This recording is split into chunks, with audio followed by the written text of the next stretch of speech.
Evening, brothers and sisters. Welcome to our Bible study. 1 minute, sister. Okay.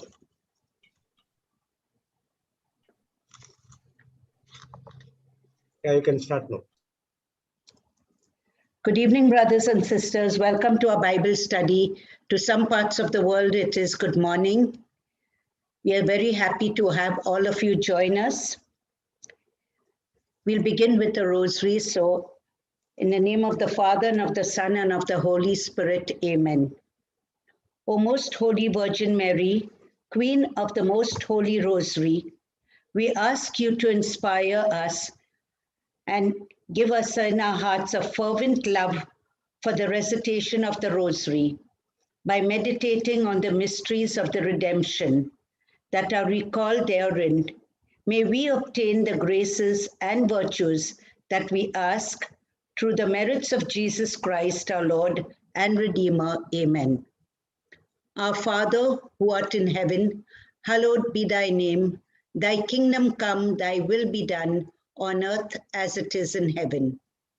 Give us this day our daily bread, and forgive us our trespasses, as we forgive those who trespass against us. And lead us not into temptation, but deliver us from all evil. Hail Mary, full of grace, the Lord is with thee. Blessed art thou amongst women, and blessed is the fruit of thy womb, Jesus. Holy Mary, Mother of God, pray for us sinners, now and at the hour of our death. Amen. Hail Mary, full of grace, the Lord is with thee. Blessed art thou amongst women, and blessed is the fruit of thy womb, Jesus. Holy Mary, Mother of God, pray for us sinners, now and at the hour of our death. Amen. Hail Mary, full of grace, the Lord is with thee. Blessed art thou amongst women, and blessed is the fruit of thy womb, Jesus. Holy Mary, Mother of God, pray for us sinners, now and at the hour of our death. Amen. Hail Mary, full of grace, the Lord is with thee. Blessed art thou amongst women, and blessed is the fruit of thy womb, Jesus. Holy Mary, Mother of God, pray for us sinners, now and at the hour of our death. Amen. Hail Mary, full of grace, the Lord is with thee. Blessed art thou amongst women, and blessed is the fruit of thy womb, Jesus.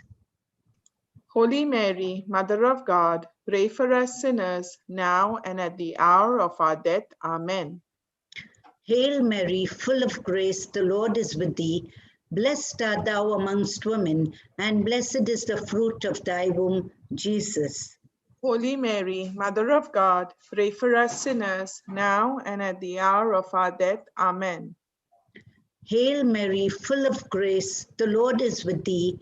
Blessed art thou amongst women, and blessed is the fruit of thy womb, Jesus. Holy Mary, Mother of God, pray for us sinners, now and at the hour of our death. Amen. Hail Mary, full of grace, the Lord is with thee. Blessed art thou amongst women, and blessed is the fruit of thy womb, Jesus. Holy Mary, Mother of God, pray for us sinners, now and at the hour of our death. Amen. Hail Mary, full of grace, the Lord is with thee. Blessed art thou amongst women, and blessed is the fruit of thy womb, Jesus. Holy Mary, Mother of God, pray for us sinners, now and at the hour of our death. Amen. Hail Mary, full of grace, the Lord is with thee. Blessed art thou amongst women, and blessed is the fruit of thy womb, Jesus. Holy Mary, Mother of God, pray for us sinners, now and at the hour of our death. Amen. All glory be to the Father, and to the Son, and to the Holy Spirit. As it was in the beginning, is now, and ever shall be, world without an end. Amen. O my Jesus, forgive us our sins, save us from the fires of hell, and lead all souls to heaven, especially those most need of your mercy. Come, Holy Spirit, come by means of your powerful intercession of the Immaculate Heart of Mary, thy well-beloved spouse.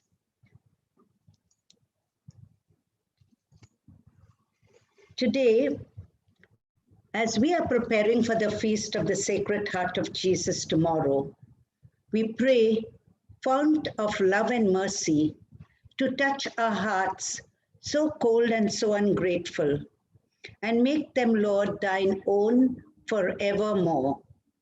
We thank you, Jesus, for your reassuring words, which says, when you call me, I will answer. When you seek me, you will find me. We thank you, Lord, for you are a God of wonder, a God who heals, a God who saves. You know us, Lord, right from eternity. Nothing is hidden from you. You knit us together in our mother's womb.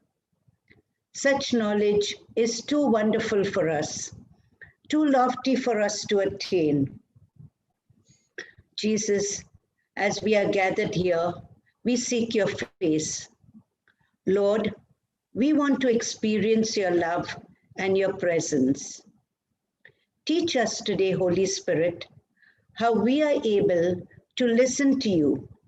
Teach us how to listen to your voice. Thank you, Holy Spirit, for teaching us through the Scriptures. Thank you, Holy Spirit, that you have filled our hearts with your wisdom to understand the secrets inside the Scriptures. And you have given us courage to put these into practice, make corrections, and come out victorious for your glory. In Jesus' name, amen. Brother Johnson, over to you.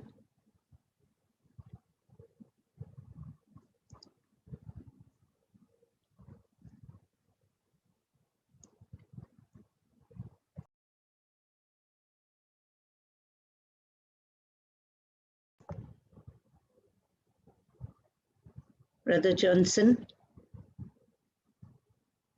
Let us hear some testimonies what the Holy Spirit has done before we start the teaching. Okay. Would someone like to share a testimony?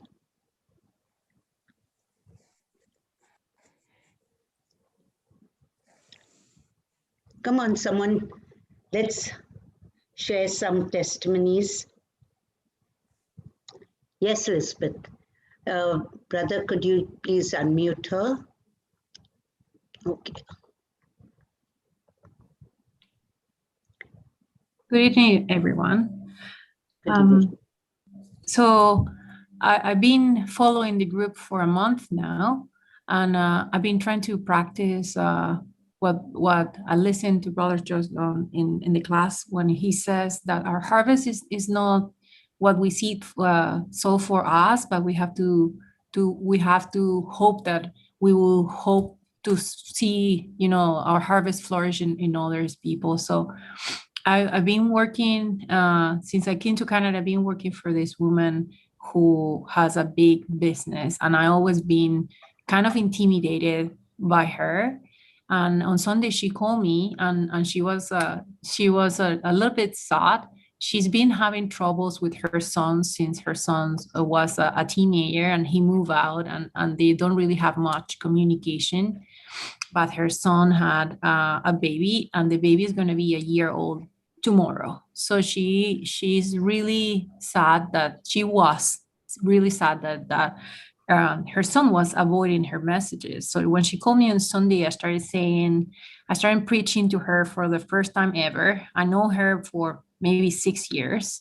And I started preaching to her, and I said, let's change what you have in your mouth regarding your son, and let's keep praying and praying. And I'm going to give you a prayer that is called the Pray for the Unsafe one. And we're going to pray it together at the same time, on every day and the same hour. You tell me what to do, when do you want to pray it, and we do it. So yesterday, that was on Sunday, and yesterday she said, I don't know what happened. Really, thank you for praying with me, but it had caused a big shift. My son has called me, and he said he's going to meet me on Monday, which is just 2 days after her granddaughter birthday, right? So she's super, super, super excited about it. And I I was feeling super happy. And I went to see her in person because I was glad, not just that her son is able to talk to her, but I felt like I had the chance to to get Goliath's head, in the sense that I saw her as a businesswoman, right? And I thought I would have never ever had the strength to preach to someone like her. And I went to her house and told her that. I thought I would have never been able to talk to you about God.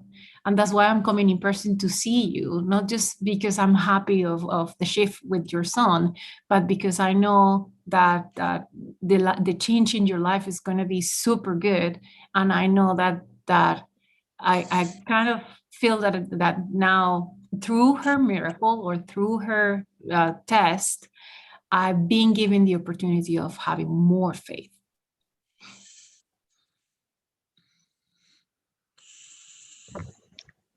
Thank you, Elizabeth. That's amazing.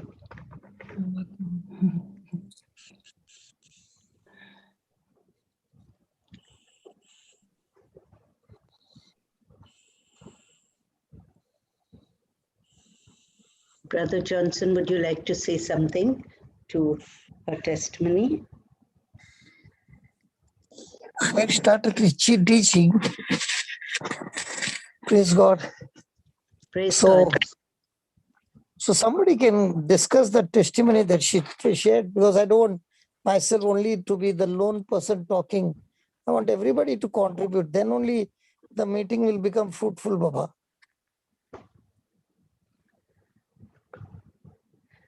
Then we will learn, each one will discuss. Come on.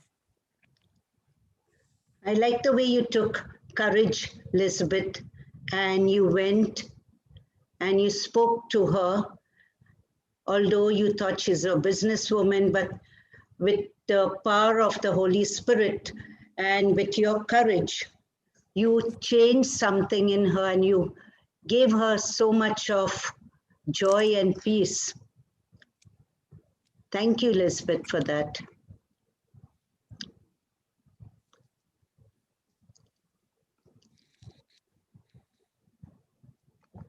Would someone else like to comment? Any of the co-hosts?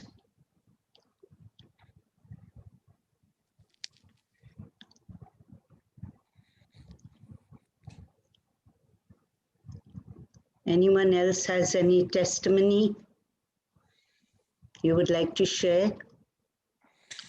Yes, Dagmar. I will unmute you. Thank you, Sister Myra. I think this has been, I know Sister Myra has been asking me, I have shared my testimony at the other meeting with Sister Domina and Sister Melanie. So I would like to share my, it was an experience that I encountered. And this happened when I attended Sister Myra's Bible class. And she asked me to read the confessions. Now, a little background, I have been going through a lot of worry and stress because of my mother who's in India and I'm living in Canada. And there has been a lot of family tension between my brother and his wife and my mother. There's a lot of animosity going on there.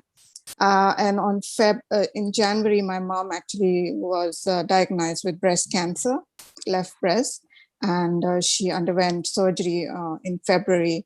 And even after that, like the attitude did not change, and from my brother towards her, and it was a lot of worry. The spirit of worry was on me, and I mean I thought it was normal. Now, in the Bible class, when Sister Myra asked me, this was the second Bible class that I attended, and she asked me to read the confessions. It's just the Holy Spirit who guided her, because I was just the second time attending the class and she asked me to read the confession. It surprised me as well. So I started reading the confessions. It was one of the fourth pages. And I mean, I'm a lector church, so I never thought anything would go wrong there. But while reading that, I got very emotional. I could not read the passages, and I gave up in between. And after the meeting, I just started crying and crying and crying.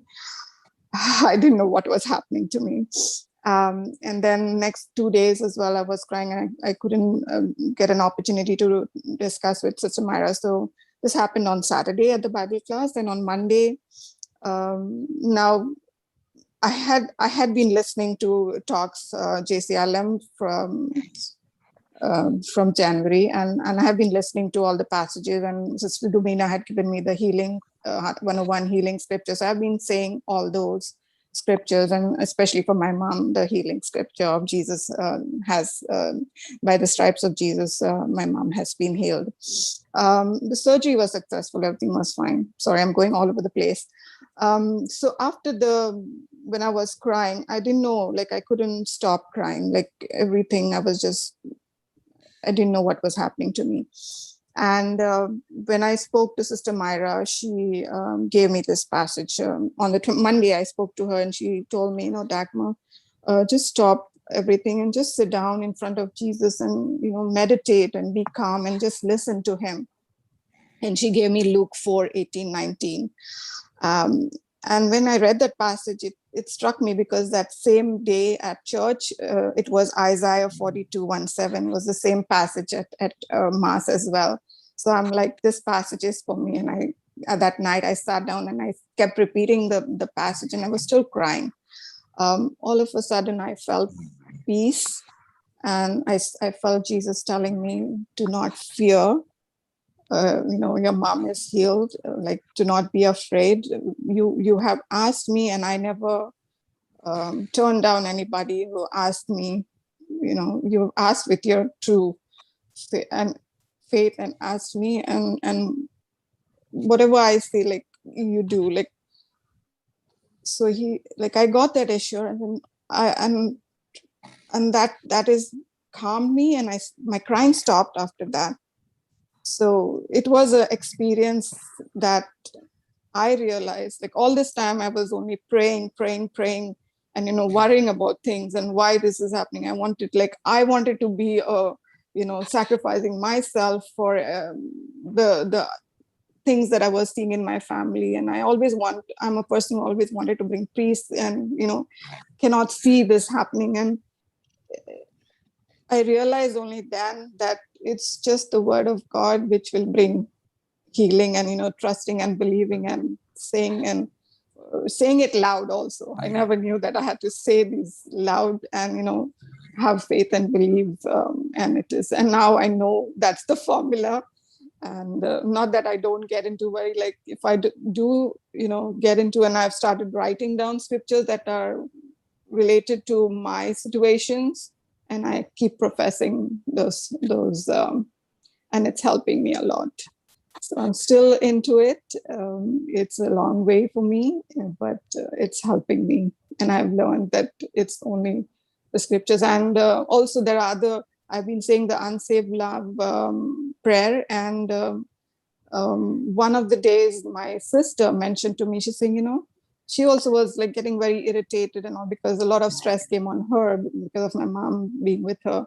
And there's an Ayurvedic doctor who comes home to treat my mom, and she's saying, Dagmar, I don't know what, she spoke to me some things and changed my way of thinking. Then it struck me that the unsaved love, like Sister Domina has been telling me, that you cannot correct your own people.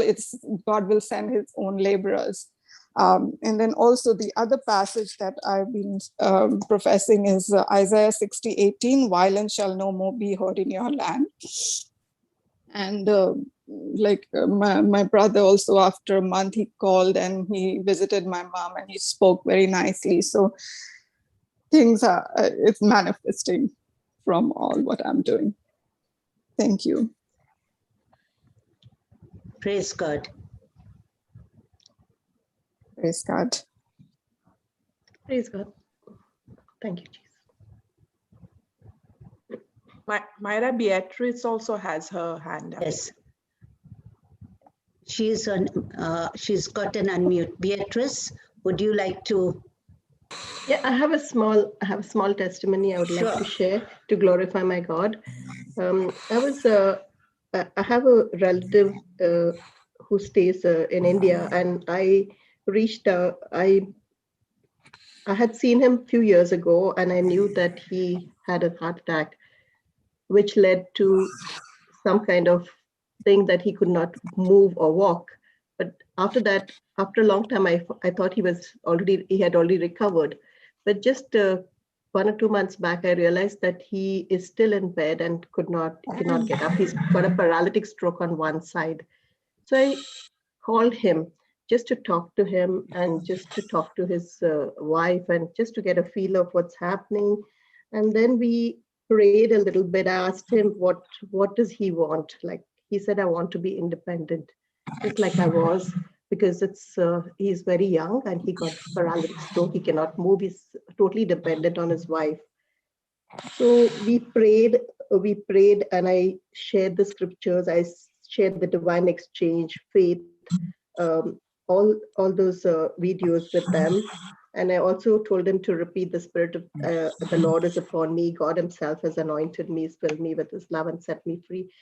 I also shared the white booklet, and 1 Peter 2:24 told her to continuously say that. Also shared Alan's testimony with her, because when I was on this channel, I was one of the healing sessions. I heard that Alan's testimony about being the miraculous healing.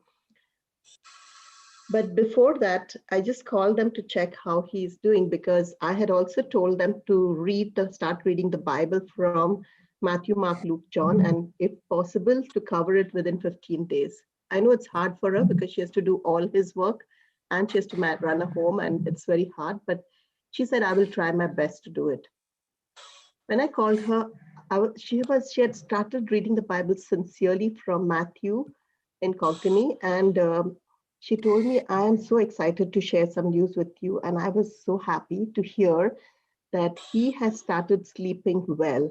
From 9 years, he's not been able to sleep. And that's why he used to be very, very, and like not a happy person during the day. But after they started reading the Bible, the one big miracle in their life was he started getting beautiful sleep.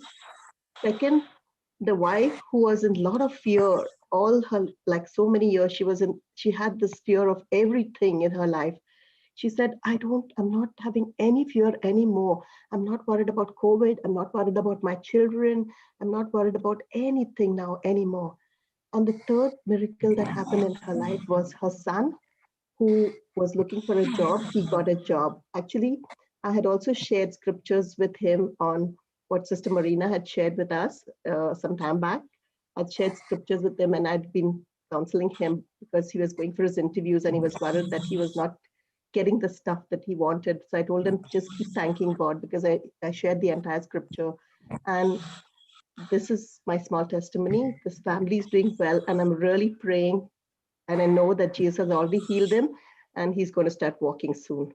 I have asked her to put a picture of him on the cabinet and write those words, that he's healthy, he's strong. I keep sending those things, but I want to introduce them to the Konkani session so that they can go and attend those. Praise God. I'm really excited for them. Thank you, Jesus. Praise God, sister. Thank you. That was a lovely testimony, how the word of God released fear, and the young man who couldn't sleep for 9 years. Thank you so much, Beatrice. Oh, glory to God. Thank you, Jesus.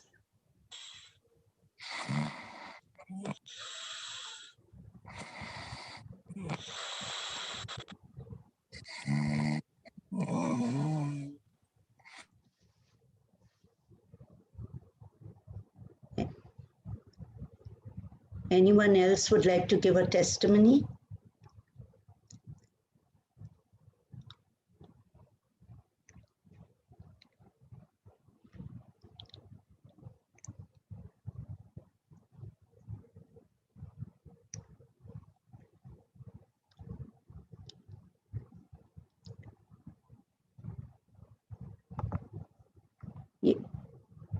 Yes, Elizabeth, you would like Yes, to add something? I wanted to add that when I was actually talking to my boss, I was at the beginning I was afraid of sharing with her Bible scriptures. I was just commenting with Joe about it, and then when I started reading or sharing with her Bible scriptures or passages, it turns out that she knows by heart lots of scriptures, and I have never ever imagined that. So I think it was a really surprising, but it was a nice surprise or a sweet surprise that I had a fake image towards her. It was like when you really have created a concept of someone and it's completely fake. And then when Jesus gives you the chance to give it a test to prove it, it turned out that she was a completely different being than what I thought. And I'm sharing that just because I really thought it was really impossible to talk about God with her. But once I open up, it turns out that she was also super open to, and that she knew the Bible. And I just wanted to complement that and share it so people will feel inspired that when you feel intimidated that some other being, some other person is maybe not sharing your same religion or maybe not sharing your same concepts, all you have to do is to praise God and to let yourself be guided by the Holy Spirit. If He's saying you can do it, then just give it a try. I think the worst case will be not even trying, and I wanted to compliment with that. Yeah.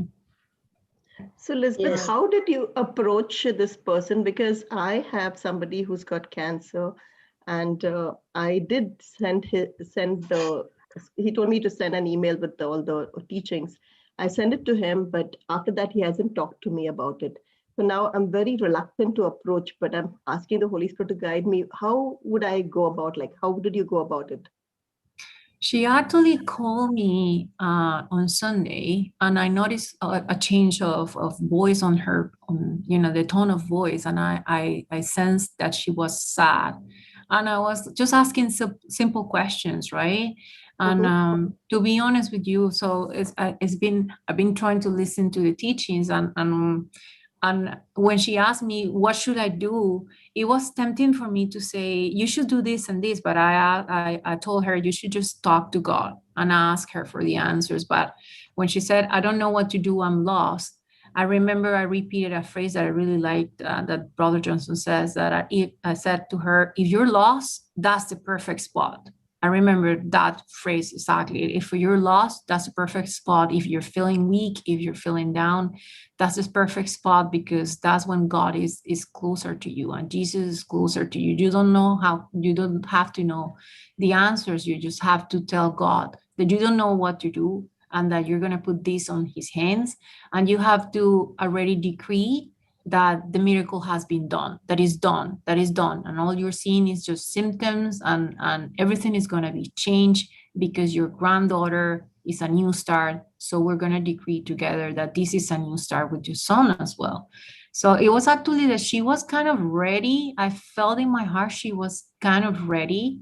I'm not going to say I was not intimidated, but I think that she was ready. And then today again with my dad, I've been trying to share scriptures with him, and he always goes reluctant, and he has this concept on his mind that sometimes some preachers are looking to take advantage of you.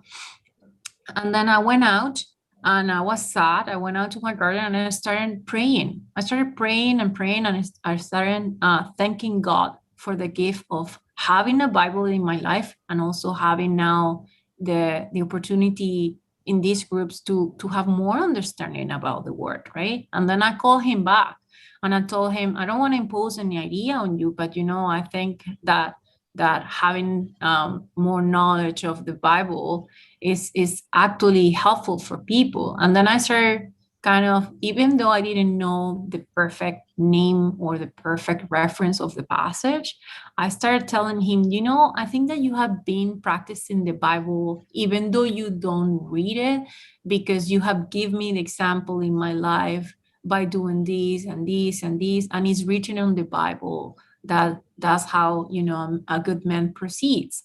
So Wow. to be honest with you, it's just like once that you open up, you feel like the Holy Spirit is guiding you. Because the same thing, I felt intimidated with my boss before, when my dad would complain that he didn't want to listen about anything about religion or stuff. I will also feel intimidated and shut down. But today I was like, no, please call me back, because I want to tell you that even though you don't know about the perfect scripture or the reference, you have been practicing what the Bible says. And I feel that you help me to get close to God, because I love you, and that love resembles the real love. And when I'm not around my dad, now I feel the love of God. But that love started, like I started recognizing, the feeling of love thanks to my parents, right? But to answer your question again, is I think the Holy Spirit guides you. I feel that there's no perfect answer to everyone and every case, but I feel that when you go and say, Holy Spirit, I don't know what to say, or dear Father, please guide me, then you will feel in your heart when it's good to talk. And you also feel in your heart when it's good to just keep quiet, because if you talk, then that person is going to go even more wrapped in her cocoon or in his cocoon, right? Like it is going to be even go farther away. So I will ask the Holy Spirit if it's okay for you to keep sending, a different passage to your friend. I wouldn't assume he's not ready to read it or to share it. Maybe he's been busy. Like, we cannot assume things.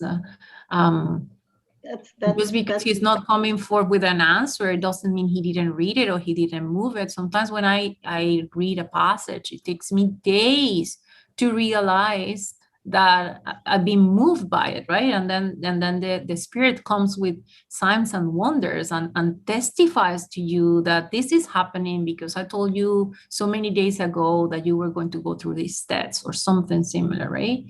So yeah, to summarize, it's like just if you don't know what to say, I will say what Brother Johnson says, that's perfect. That's perfect, because then you're not counting on you are going to go out and ask the Holy Spirit what to say, what to do, Father or Jesus.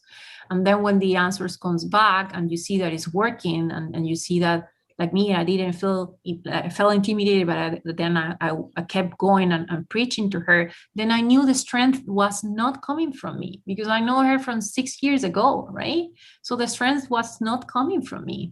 It was not. I was actually really afraid that I will say something that it will be incorrect. But then when you're telling God, I don't know what to say, please help me, because I'm not doing this for my benefit, it's for her benefit. And then everything was super beautiful. And then you get that feeling in your heart that you want to hug that person that you're preaching to. You get that closeness, you get to preach God. When she called me and she said, thank you, there's been a shift. I was actually going through a situation in my home that, if you want to be a thermometer, it could bring you down. But I had the strength to just go out my garden and, put one of the preaching songs and scream and sing and dance and celebrate for her win. Beautiful. Thank you. Yeah, so it's inspiring. I think it's perfect what you said. I should lean on to the Holy Spirit rather than my own, because every time I see him, I can see the pain, I can see what he's going through, but I don't know whether to ask him whether he's read my email or not, whether he wants me to send more stuff. Can we talk to him? Like we said, read. I told him, go through it, and then either I can chat with you, or I can send you somebody who's an expert cancer killer, and they can help with this. But I think the prayer for the unsafe one says it, right? That maybe you're not the right helper, but you can send someone who is the right laborer, or you can just keep trying on a different way, because it's just it's until something moves you. Because I told you, like, Sana, who is the one who introduced me to this group, she was also sending me lectures and songs and stuff. And the mind is tricky. The mind can trick you a lot. The first time I sat and I was trying to listen to one of these teachings, my mind was telling me that what Brother Joseph was saying was wrong. And he was not saying nothing wrong. I was the one who was judgmental, right? So the mind can trick you so that you can just shut down the computer, shut down the Bible, not listen to whatever is trying to get you close to Jesus or God. But the only thing that helped me was that I knew in the past I had gone through a similar situation and I had, made the mistake of not listening. So I kind of ask God to humble me down and say, okay, if I can resist 10 more minutes of listening to the teaching, maybe something will click on it. And then it was not easy to just keep, because you have, things that are trying to prevent you or trying to block you from really connecting to God, because the devil knows once that the words get down to your heart, then it's a really powerful tool, right?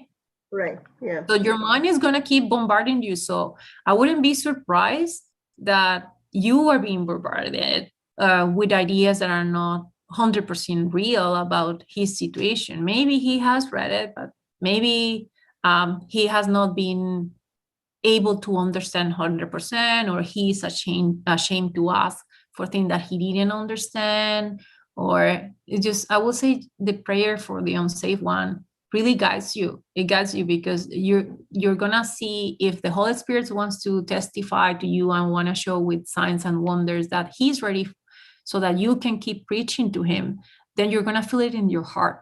You're gonna feel like for me, it's like a warm sensation in my chest that makes me feel super happy, or that makes me, it gives me the strength to keep going. And when I feel that someone is not ready, then I feel like a pressure or a blockage that says, just keep quiet. I don't know if it's 100% true all the time, but it's something that you just have to practice and ask the Holy Spirit for guidance, right? Thank you. Thank you. Makes a lot of sense. So, yes, thank you. Thank you. Thank you. Thanks, Jesus. Praise God. Thanks, Jesus.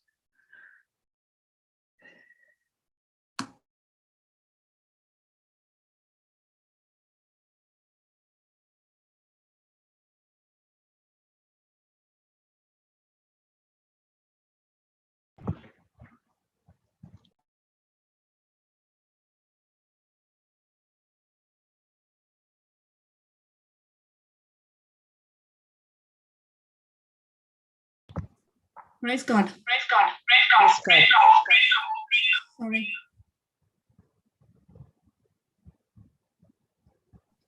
Krishna, you are in use two instruments.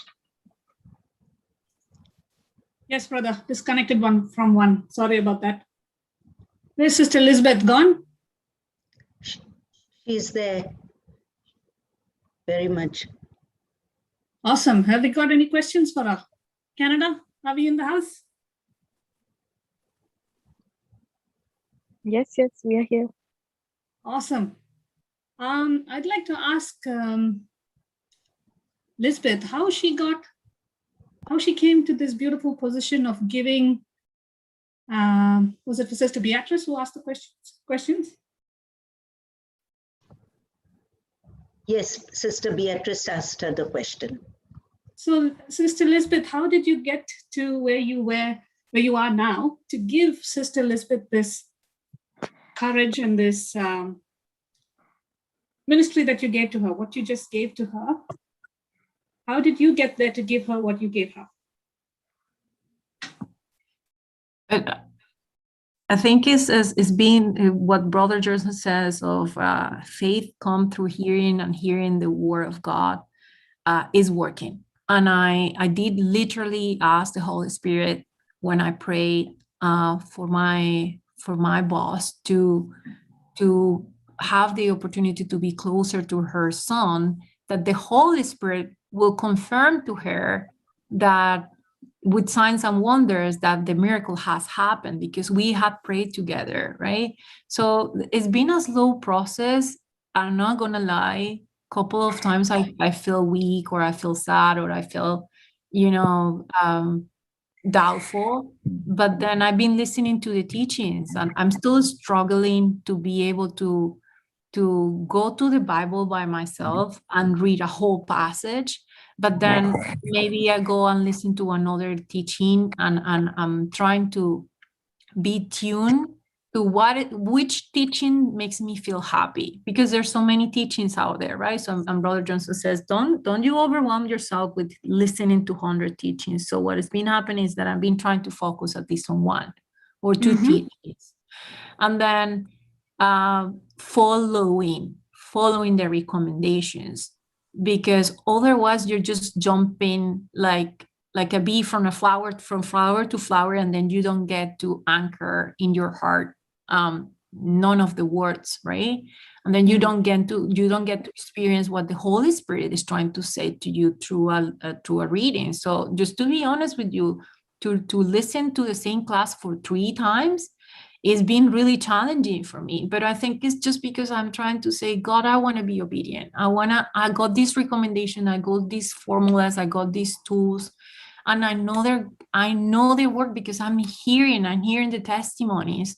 And I know another time of my life I've been connected to you, and you were giving me proof. You were testifying to me.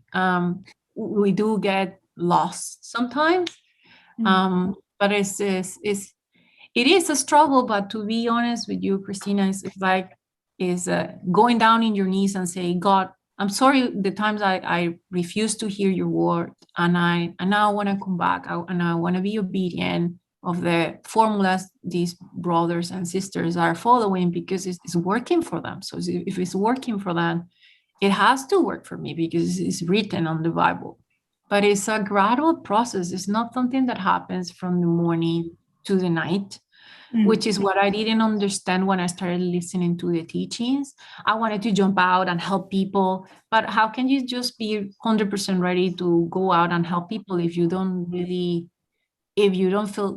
feel stable yourself? I'm not saying you have to be a master to then go be out and be able to help people. I'm saying that you also have to follow the instructions, right? You have to be obedient and put your work. And is what Brother Johnson said in one of the classes, that a gift is a gift. Someone gave it to you and that's it, and you enjoy it. But a fruit, God labor. So if we want to have the fruit of the Holy Spirit, then we got to put our labor on it. And it's not always easy, because the mind is tricking you not to concentrate. The mind is going to tell you, oh, it's time to go and put the dirty clothes on the washing machine. It's time to clean the floor. It's time to water the plants. It's time for everything but to sit and concentrate on the words, right? So when I feel that overwhelmed, then I go for music, or I dance, or I praise Jesus, or I put a different video, or so it's a process. I don't have 100% an answer, but saying that God loves us, and he take us by the hand like a little kid, and he says, just follow. Maybe you're not seeing the door that I wanted to take you through, but just follow. And it's what Brother Johnson says, it's based also on your past experiences, right? Like, I think every one of us has had the chance to, at some point of our lives, to have been really connected with God, or have a miracle happening in our life. So it's giving us ourselves that chance of remembering that moment and connecting back to, I don't know, the smell, or the colors that you felt, or the emotions that you felt when you felt connected to God, that kind of give you guidance. And then at some point, every time that you wake up in the morning, you're gonna feel, when is it that you're closer to God? Because then the accuser is not the first one who is talking to you in the morning. But today, this morning when I woke up, I felt like, when it's Christmas Eve, and then the next day you don't have to work, and it's gonna be awesome because you have all your loved ones with you, and you're gonna, I don't know, eat yummy things. That's how I felt. I felt like it was vacation day. It was amazing, and there were lots of reasons why to celebrate, right? So I think that's another proof, another undeniable proof that when you're getting closer to God, it's not that he's has ever been far away from you, is that I had allowed my mind to steal my peace, so then I couldn't hear him. And I still don't hear 100% his voice. I still overwhelmed with some processes that I'm going through in my life. But now I feel closer, like the peace, it lasts longer, or at least I know what tools to use. It's a process. It's a process. When I started listening to these teachings, and I hear you or Jude or whoever that's saying you got to put labor on it, you got to practice, you got to do it. I didn't understand, right? I didn't understand. And I still don't have all the understanding of the Bible passages. But I think faith is also obedience, because if you want to obey to what God is saying to you, is because you know it's going to give you results. And that's, for me, is like also a way of having faith, right? Like I know I still have symptoms, but I just choose to declare the word of God. So that's the formula, right? So, and then he says, well, okay, you want to go? Take me by the hand, and then you go, right? And it's not always going to be super happy. They're going to be probably bumpy patches, because those are tests. But then if you're obedient, then they're not going to be tests, but testimonies, right? So I don't know. I hope I answered your question. If I remember right, Lisbeth, a couple of weeks ago, you were listening in on YouTube. Yes. And you had questions. And there was somebody answering your questions and pointed you to this platform. Yes. And you started coming into the platform and participating. And what I can see is that was just a couple of weeks ago. And from a couple of weeks to now, you have become what I call a rocket. You have gone, or maybe I like to use Hector's example here. When you go snorkeling, you're only on the surface of the water, just paddling on the surface of the water when you're snorkeling. But then you gradually discover that you can go scuba diving, and you start getting deeper and deeper into the heart of God, in his dwelling place, in his presence, and you start unpackaging the treasures that are hidden in the Word of God. And that came for you by keeping your ears tuned to the teachings over and over again. And can you just tell me exactly how long, how many weeks or how many months have you been listening to this teaching? And just share how long ago have you gotten to the teaching?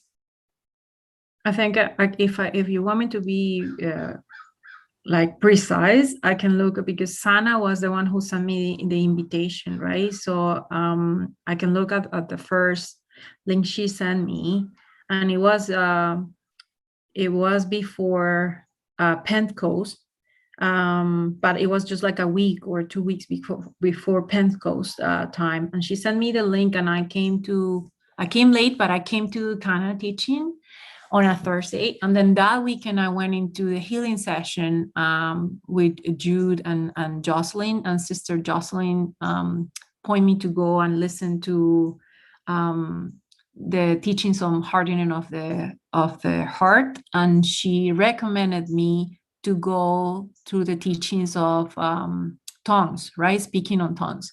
And then lucky me, Brother Johnson was trying to teach everyone about speaking on tongues during Pentecost, right? So I can go through, I was able to go from one class to the other and practice and practice and practice.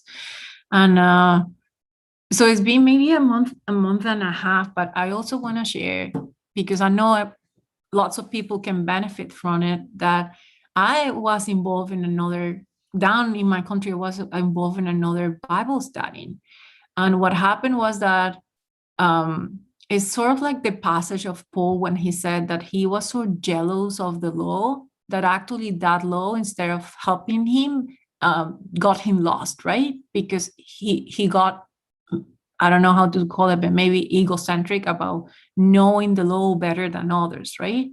So I felt that at some point, instead of feeling compassion, I let myself to get hardened, because I thought I knew better, because I thought I had a little bit more information about the Bible. So I gotta, from my heart right now, what I want to share is that whenever you feel that you're criticizing anyone or you're judgmental, it's just going to come in a form of a thought. It's never going to be super obvious.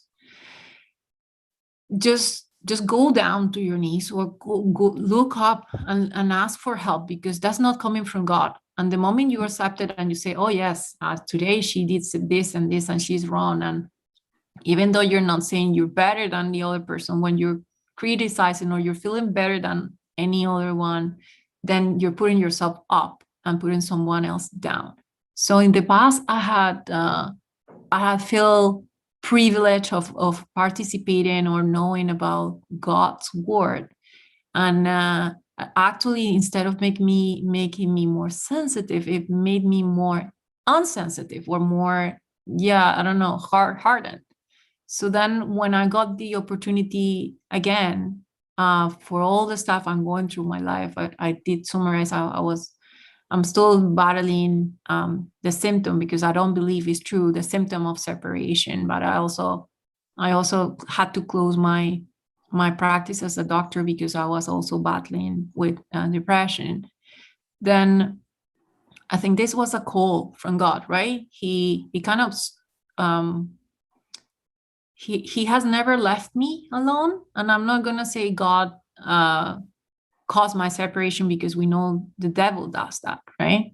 And also know that I have not been 100% prosperous in my practice, because I was not putting it on God's hands either, right? But it's been a call. It's been a call. So this time when Sana said, hey, listen, why don't you come and listen to this? Even though it was really hard.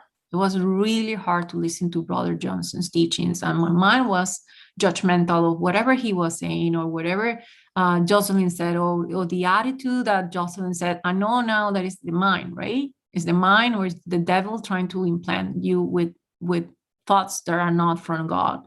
So you just got to resist. You just got to resist, stay there.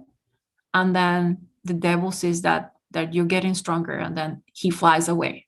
But I wanted to share this because it's like, through a month, it's just from a month and a half that I feel that I've been reborn, and I'm listening again, and I want to be obedient again.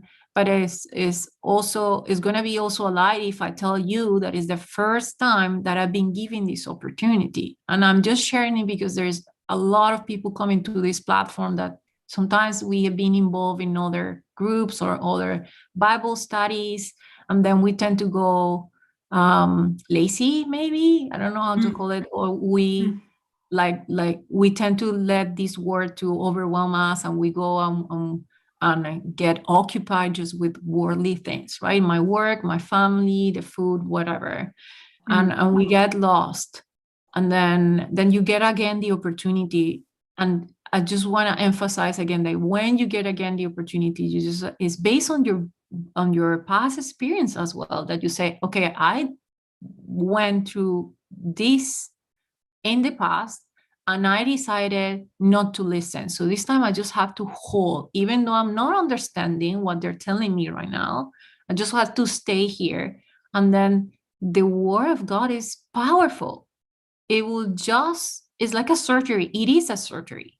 It is a surgery. It's a surgery knife. It's a laser, and it penetrates even bones. It said the Bible said. So you just have to stay there and kind of let yourself be marinated in the word. So you can use different tools, listen to the YouTube teachings, or listen to the music and in any spiritual music that makes you feel inspired. If you cannot get to sit down and read through the Bible, but at some point you're going to feel that some lecture is going to inspire you, and you're going to feel the need, the curiosity, the thirst to go for more. Yeah. Praise God. I liked what you shared with Beatrice, and also I'll come back to what you just shared, where you, it's important for us, to keep listening. And also it's important that we know that we've heard this kind of preaching in the past. We have been in Bible studies or little prayer groups or Couples for Christ, Charismatic Renewal. We've all been there. And we pardon me, we have read through the pages of the Bible. We've sat in Bible studies, but we've never gone under the layers. We've never gone scuba diving. And Yes. Here we have Brother Johnson, who has come now to teach us from just being snorkelers or people just on the surface to go into the deepest parts of the ocean. And this Yes. treasure house that you are experiencing now, Elizabeth, you have experienced it in bits and pieces in certain seasons of your life. But now you're having that renewed experience again. And this time, we know the word that you received has fallen on good soil. And that seed that has fallen on your good soil is bringing in a multitude of harvest. And I liked what you shared with Sister Beatrice. She asked the question, so how do you do this, and how do you give it to somebody who you want to minister to someone? A couple of weeks ago, I can't remember if it was in the Canada class, maybe not even a week ago, Brother Johnson shared on Romans chapter 8, verse 16. Now, I've been holding on to that scripture as my trump card.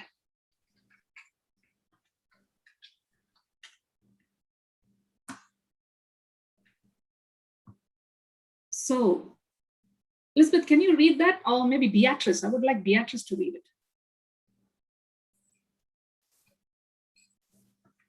Are you there, Beatrice?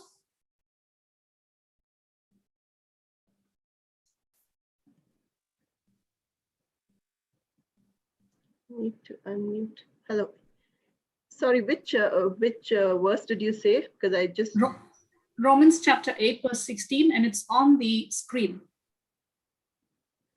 The Spirit itself beareth witness with our spirit that we are the children of God. Fantastic. So we believe that we are children of God, yeah?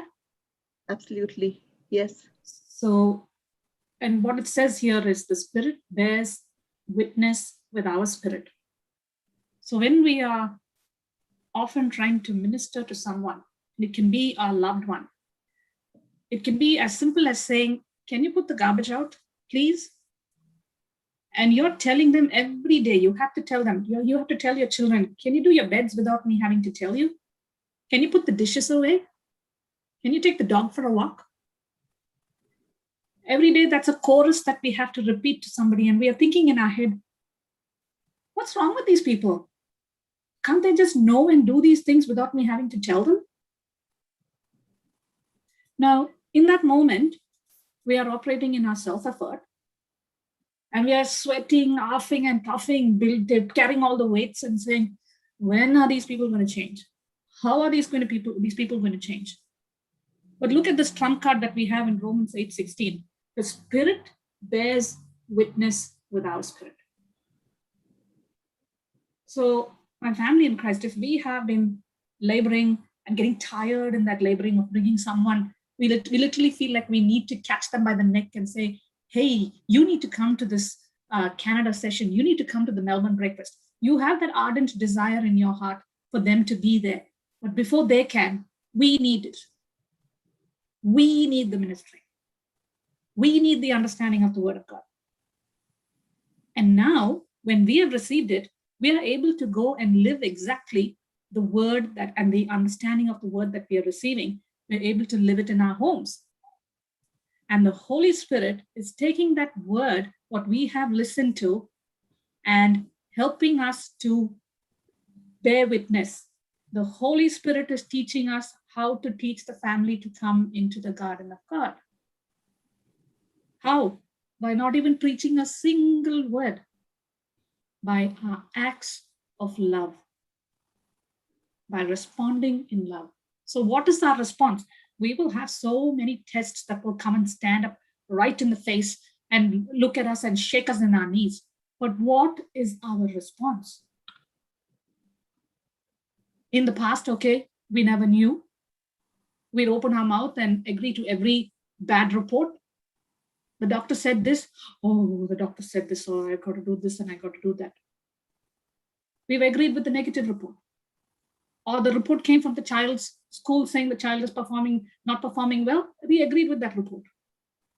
But now that we have the incorruptible Word of God, and it's not just the Word of God, it's the understanding of the Word. We have come into these platforms, we have sat down here, we've absorbed, like Elizabeth has been doing since the start of Pentecost, which is not even a month ago. And she's receiving it. It's becoming alive in her. She's standing up, she's taking that same teaching and listening to it over and over again. Now she understands where she has needed the change in her life for her circumstances to change. She's understood what kind of a hardened heart she must have, where she hardens her heart to the lies of the enemy and hardens her heart with the Word of God. Beautiful. And so when if any of us here on this platform are like literally struggling and crying and praying and burning the midnight oil, trying to bring our family into the salvation of God, let's ask ourselves, what seeds are we planting in our heart? What are we confessing out of our mouth and what are we believing in our heart? Because it is according to that we will get our harvest. If we are agreeing to everything that he said, she said, they said, and in most cases, some people have never said, even though they've never said in your head, she's saying, he's saying. Isn't that what happens? Some of us process things in our mind that some people have never even spoke about. It was not at all in their mind, but we pluck it out from the air and put it in our mind and keep processing it, grinding it in our heads.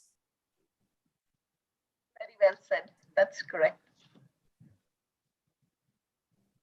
We think about things and we speak things that have never even happened and will never ever happen. But praise God, after coming now into the knowledge of the Word of God, into the understanding of the Word of God, we have taken the seed, planted it on good soil in our hearts. And now we don't have to worry about the harvest because we know the Word of God produces its kind. And I never get tired of saying this. I said this in the Melbourne breakfast class this morning.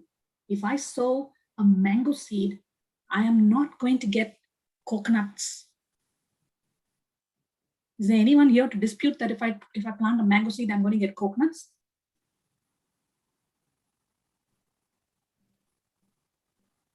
The mango seed will give me a mango harvest. In the same way, when I take the scriptures corresponding to life's circumstances, for instance, if there is a relationship issue, I open my mouth and I take the white book and I pray the unsaved loved one prayer. Now I'm not praying it, I'm saying it. the more and more I'm confessing it with my mouth and believing it in my heart, that word, which is a seed and is likened to a seed, has every property in it to become flesh in my life. So if I'm confessing for my spouse or for my children, they have the mind of Christ. They have the mind of Christ. They have the mind of Christ. What fruit am I going to get? Mind of Christ. You will see 100 marks. 100 marks, Sister Beatrice. So if I know there's someone sick in the family and they are needing prayer, or they've got this pain in their knee, what seed am I going to plant there? Am I going to open my mouth and say, oh, so sad, I think you need to go and see a physio. I think you need to go and get a scan for that. But praise be to God for the word that we received, that God has given us 2 hands, not to keep in the pockets, but to lay hands on the sick. And when we lay hands on the sick, they shall recover. Praise So how many of us are going, seeing our family in the hospital, or hearing of someone having COVID and still walking around with their hands in the pocket?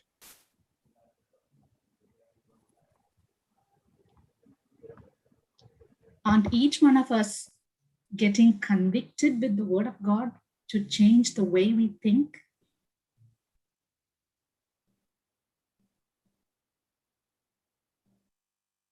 I take the silence in the class that God is speaking to us, and that spirit of unbelief, which we have been processing in our brain box, is melting, because mountains melt like wax in the presence of the Lord. We are in the presence of the Lord. We are in the presence of His word. His word is living. His word is active.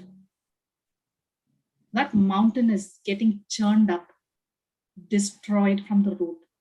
In Jesus' name. Amen. Amen. Amen. Now, what you spoke, Christina, Yes, brother. is a seed that produces its own kind. Hmm. When we believe it, we receive it. Now, let me give you a testimony that will make us understand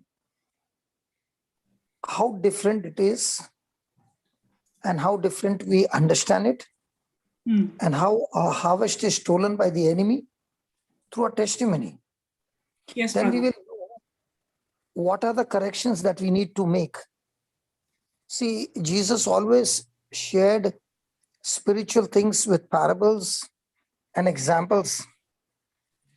So here I want to share a testimony of how the Holy Spirit works, and how the Holy Spirit who wants to work cannot work because it's not in the system. You just read, the Spirit Himself bears witness with my spirit that we are the children of God, right? Yes. So for the Spirit of God to bear witness, I and the Spirit of God has to agree. If we don't agree, He cannot bear witness.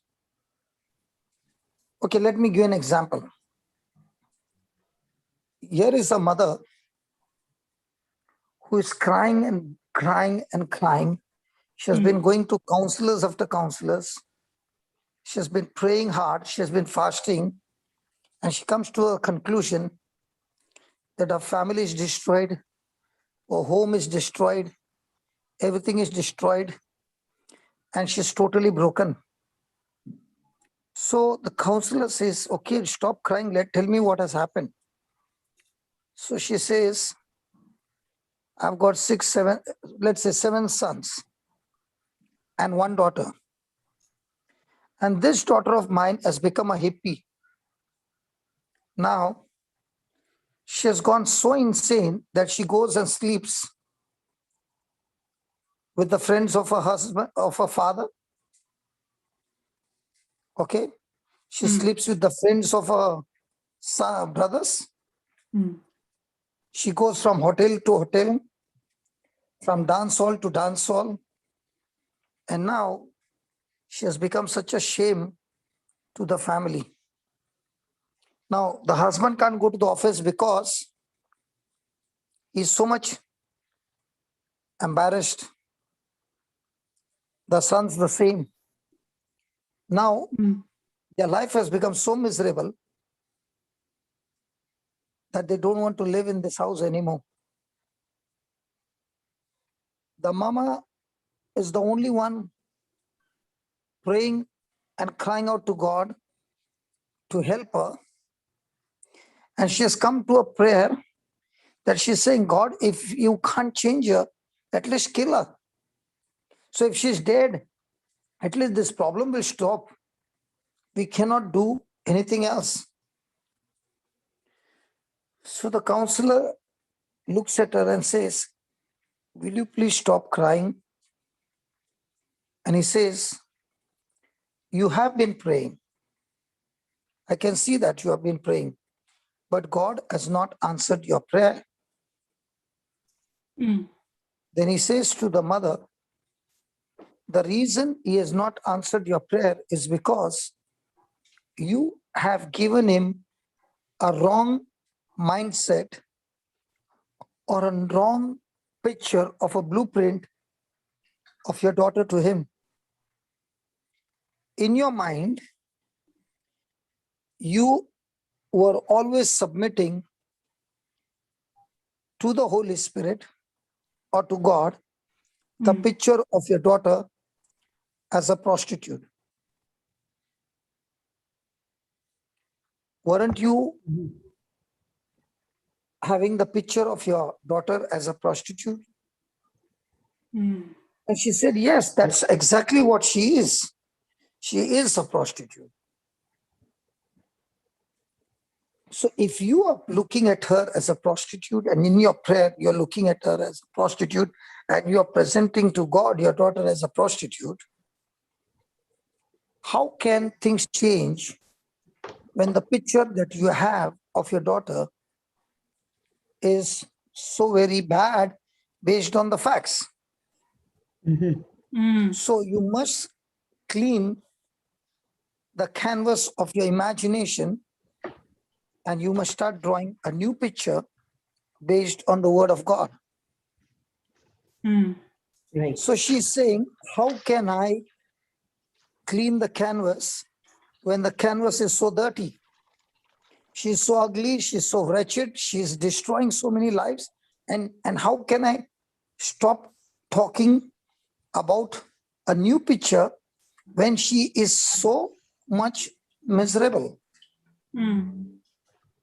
So the counselor says, for the Holy Spirit to work for your daughter, you have to make a new picture, take a new canvas and make a new picture by looking to Jesus Christ, dying on the cross, bleeding and beaten up, and ask a question. Why is Jesus hanging there on the cross? The mother says, for our sins. Exactly. He's hanging there because of your daughter, because of me, because of you, because of all of us. So let's put your daughter right behind Jesus Christ. So let us see your daughter through this cross of Jesus. Now, when you look at Jesus on the cross, what do you see him praying? Father, forgive them, for they know not what they are doing. Not what they do. So can you see your daughter forgiven by the Father? Can you see your daughter totally cleansed? Can you see your daughter born again? Can you see your daughter filled with the Holy Spirit, completely changed? Can you draw that picture through the blood of Jesus Christ, that the blood of Jesus has already cleansed her, already sanctified her, because what Jesus had to do for your daughter has been already completed on the cross, and he said, it is finished from my side. So the mother said, I now understand that I must see my daughter through the sacrifice of Jesus. So the Right. counselor said, can we take a new canvas now? Can we picture differently through Jesus, through the cross? And can you change the image about your daughter? Hmm. Mhm. So she said, yes. And he said, that's exactly what you want to do. That's exactly what you have to do. So I will draw a new picture of your daughter, the counselor said, and keep that clear cut, keep that graphic picture in your mind day in and day out. Hmm. Praise And God. if you can do that, then only Mhm. the Holy Spirit can agree with you, because the Holy Spirit only agrees what Jesus has done. He cannot agree with you Hmm. if you give her the picture of your daughter as a prostitute. But if you can give him the picture of your daughter through the cross, what Jesus has already finished on the cross, Hmm. not her performance, but Jesus' performance for her. Hmm. So the mother says, okay, I'm ready to do it. And he says, don't change the picture. She says, no, I will not. And if you can keep this picture going, then the Holy Spirit can use you, because you have given him the language that is carrying a vision and a dream. Hmm. Now, for example, Christina, Hmm. give me 3 seconds and talk to Myra in your mother tongue, what you speak in Chennai. Just 2 lines. Talk to Myra, please. எப்படி இருக்கீங்க மேரா? இன்னைக்கு என்ன சாப்பிட்டீங்க? வீட்ல எல்லாரும் நல்லா இருக்காங்களா? Myra, Yes, what brother. happened to you? What happened to you? I did not understand what she was saying. That's exactly what happens. When I give Holy Spirit any picture that is not according to the word of God, he doesn't understand a language. Hmm. Because that language that you gave him is not the language that the Holy Spirit understands. It's the language that Satan understands, because you spoke everything that Satan wanted you to speak. There are only 2 languages, and there are only 2 fathers. There's a father of the Son of Jesus, father of our Lord Jesus Christ, and there's a father of lies. There's nobody else. There are only 2 fathers. Hmm. And both fathers have their own languages. The Holy Spirit understands the language of the Heavenly Father, whereas the evil spirit understands the language of lies. Now, what the daughter was doing was a fact, but it was a lie when you look through the eyes of the cross of Jesus. Through the cross of Jesus, Jesus has already paid the penalty for this daughter. He has already shed his blood. He has already sanctified. He has already purified. He has already given her the power of the Holy Ghost. He has already got an assignment for her, a purpose for her, a great plan for her. And all this is already declared in the Bible for her through the cross of Jesus. Now that's the language the Holy Spirit understands. But what this mama was doing was, she was speaking only the facts, which did not speak anything about what Jesus did, but all that she did. And the devil wants us to speak the language, what we do, or what our loved ones do, but not what Jesus did for us on the cross. So he said, if you can keep this drawing, this kind of picture with you all throughout the day and night, as you are at the foot of the cross where the blood was shed, and that blood has sanctified your daughter. So can we kneel down and pray? And the mama said, yes. So he prayed, oh Lord, now you can see this new picture. Dear Holy Spirit, flow into this new image, this new vision, this new dream, change and perform miracles in this mama's life. And I thank you that you have answered our prayer in Jesus' name. And he told the mama, congratulations, God has answered the prayer of a new picture, not the old picture. So the mama, while leaving, was so much at rest and so much at peace, because the Bible says, he said, whatsoever you desire when you pray. Now the mama was not talking about what she desired, but she was speaking about the problem that the daughter was going on. And in a prayer, she only spoke how bad she was doing.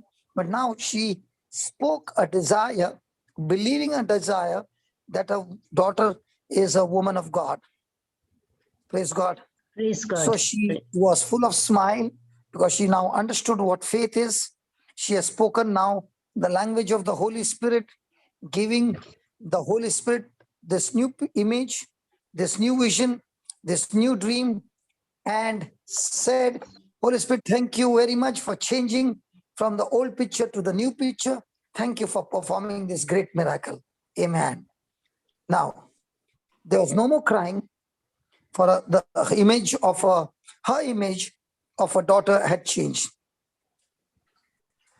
Now, a few months later, this mother came back to meet the counselor with a very beautiful young lady. So the counselor said, who is this young lady? And the mother said, this is my daughter. And she smiled. Then he asked, did God answer our prayer? And she replied, oh, yes, he did. And then she told the story. Do you want me to tell the story? Yes. Myra, only you want? Okay, Yes. let it be. I'll tell you. No. Yes. No, yes, we yes. all want to hear. We all want to hear, brother. Because that's where the story, that's how the Holy Spirit works. The mother told the story. One night, her daughter had been sleeping with a man in a hotel. In the morning, when she woke up, she felt extremely dirty and wretched. She felt a great unhappiness in her spirit and a deep desire to come back home like the prodigal son. But she was frightened and scared of her parents and brothers. Nevertheless, she decided to risk it, saying to herself, I'll try one more time. And if they kick me out, then this will be my last attempt. So she went to her parents' home and rang the bell. Her mother came out, and when she saw her daughter, her countenance lit up as if the sun was rising on her face. She greeted her daughter, welcomed my daughter, and rushed out to hug her. The daughter was absolutely overwhelmed by the love of her mother, and she crumbled crying. Her mother had prayed, and an image of her daughter was entirely changed. She had welcomed the daughter on the spot and opened wide her arms of love. Her mother brought her to the church for a period of 2 or 3 months. She listened to the sermons, confessed all her sins, gave her heart to Jesus Christ, and received the baptism of the Holy Spirit. Praise She God. became an absolute new creation in Christ. And she eventually found a wonderful husband. This daughter is now having 3 children of her own. She's one of the top unit leaders in the ministry. She is a burning evangelist. And all this happened because the mother changed a vision and dream, applying the law of the 4th dimension. Well, Now, let me prove to you. Let me prove to you through the scriptures. I like to prove things through the scriptures. Go to Acts chapter 2. What happened on the day of Pentecost and what Peter was preaching. I will have to check the verse number. I don't know the verse number. In the last days, I will pour out my spirit, says the Lord, through the prophet Joel. Somewhere around 20.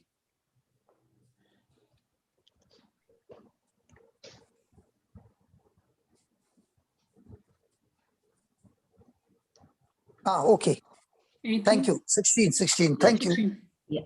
Yeah, read. Somebody read.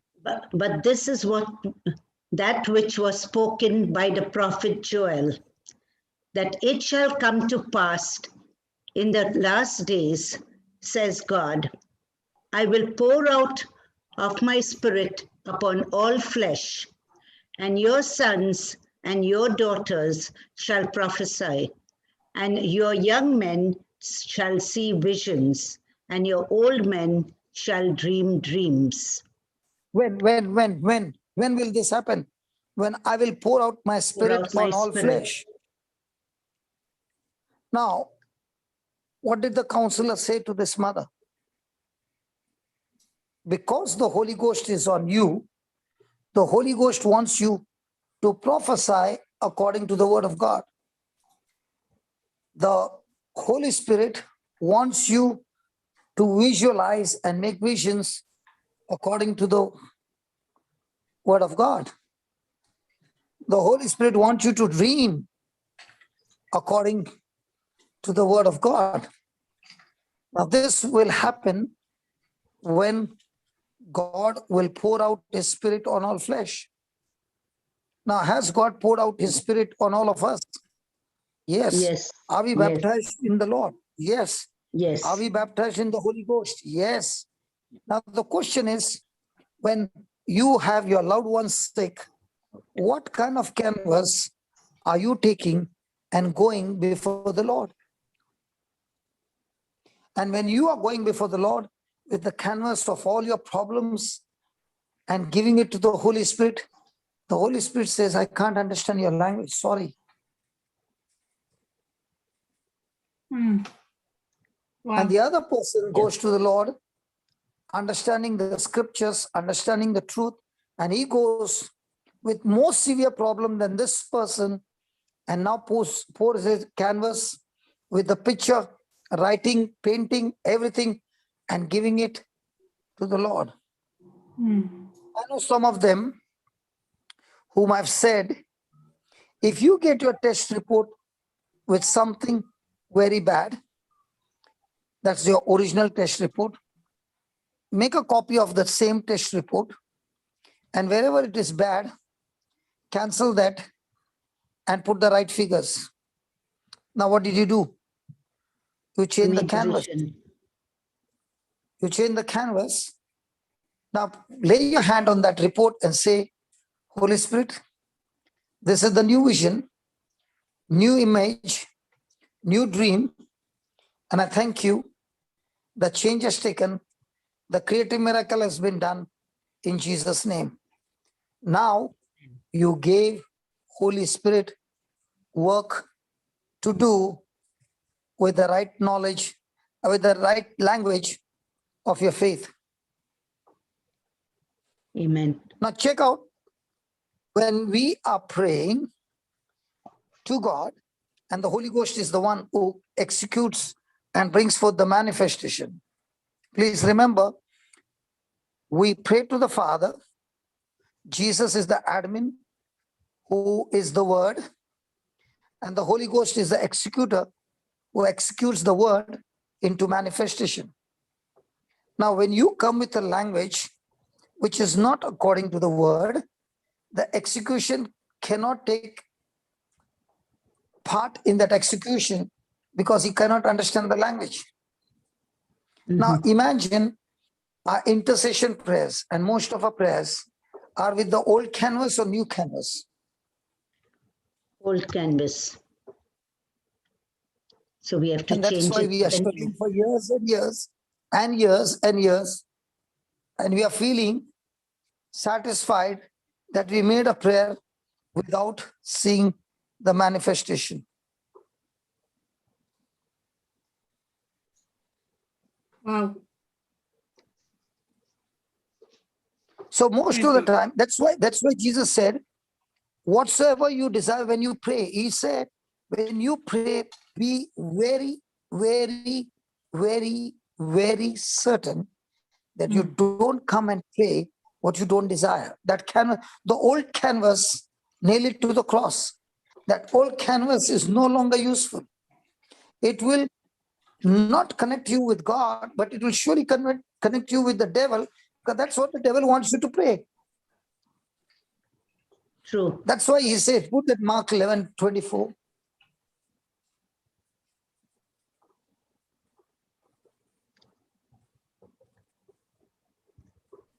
Should I continue? Oh, yes. Yes, yes, brother. Is it helping you? Very Yes. much. Yes. Helping. So is it a time for correction? Mm-hmm. Yes, brother. Yeah, put that Mark 11:24, please. Jude Baba.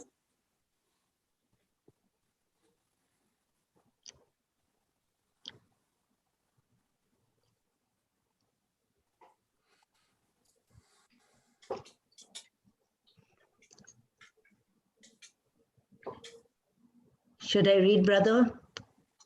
Yeah, 24.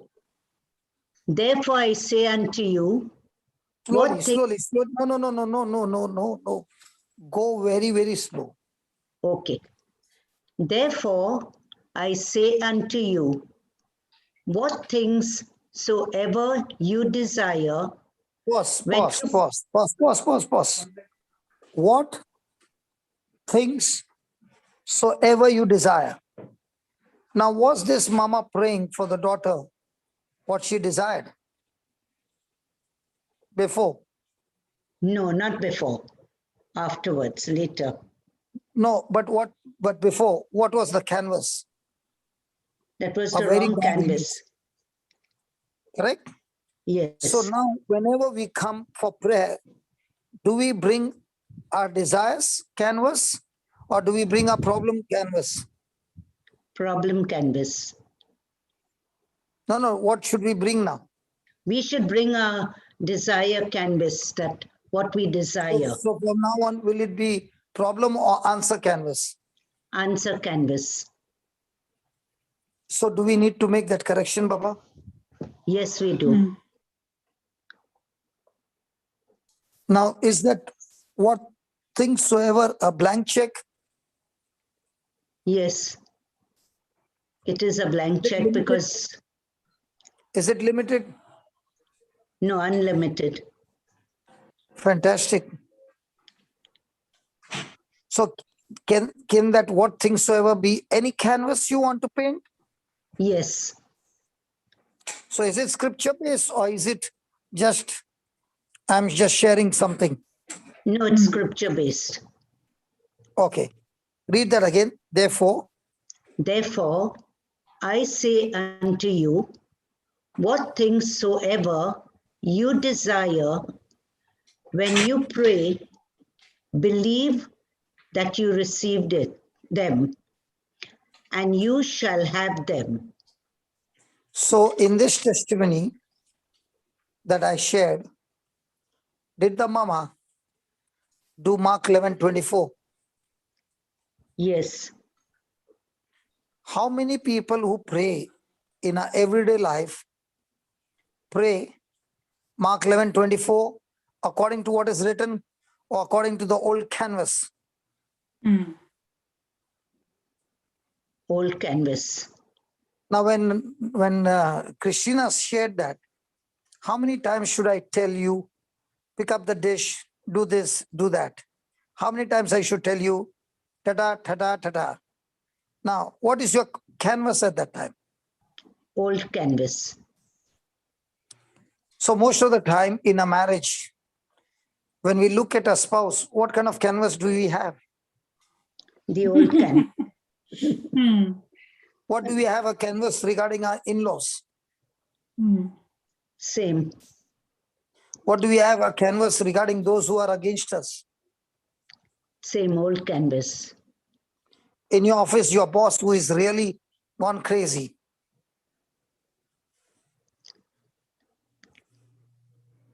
What about the doctor's report? What about the doctor's word? So this world is training us to carry whose canvas? The worldly canvas.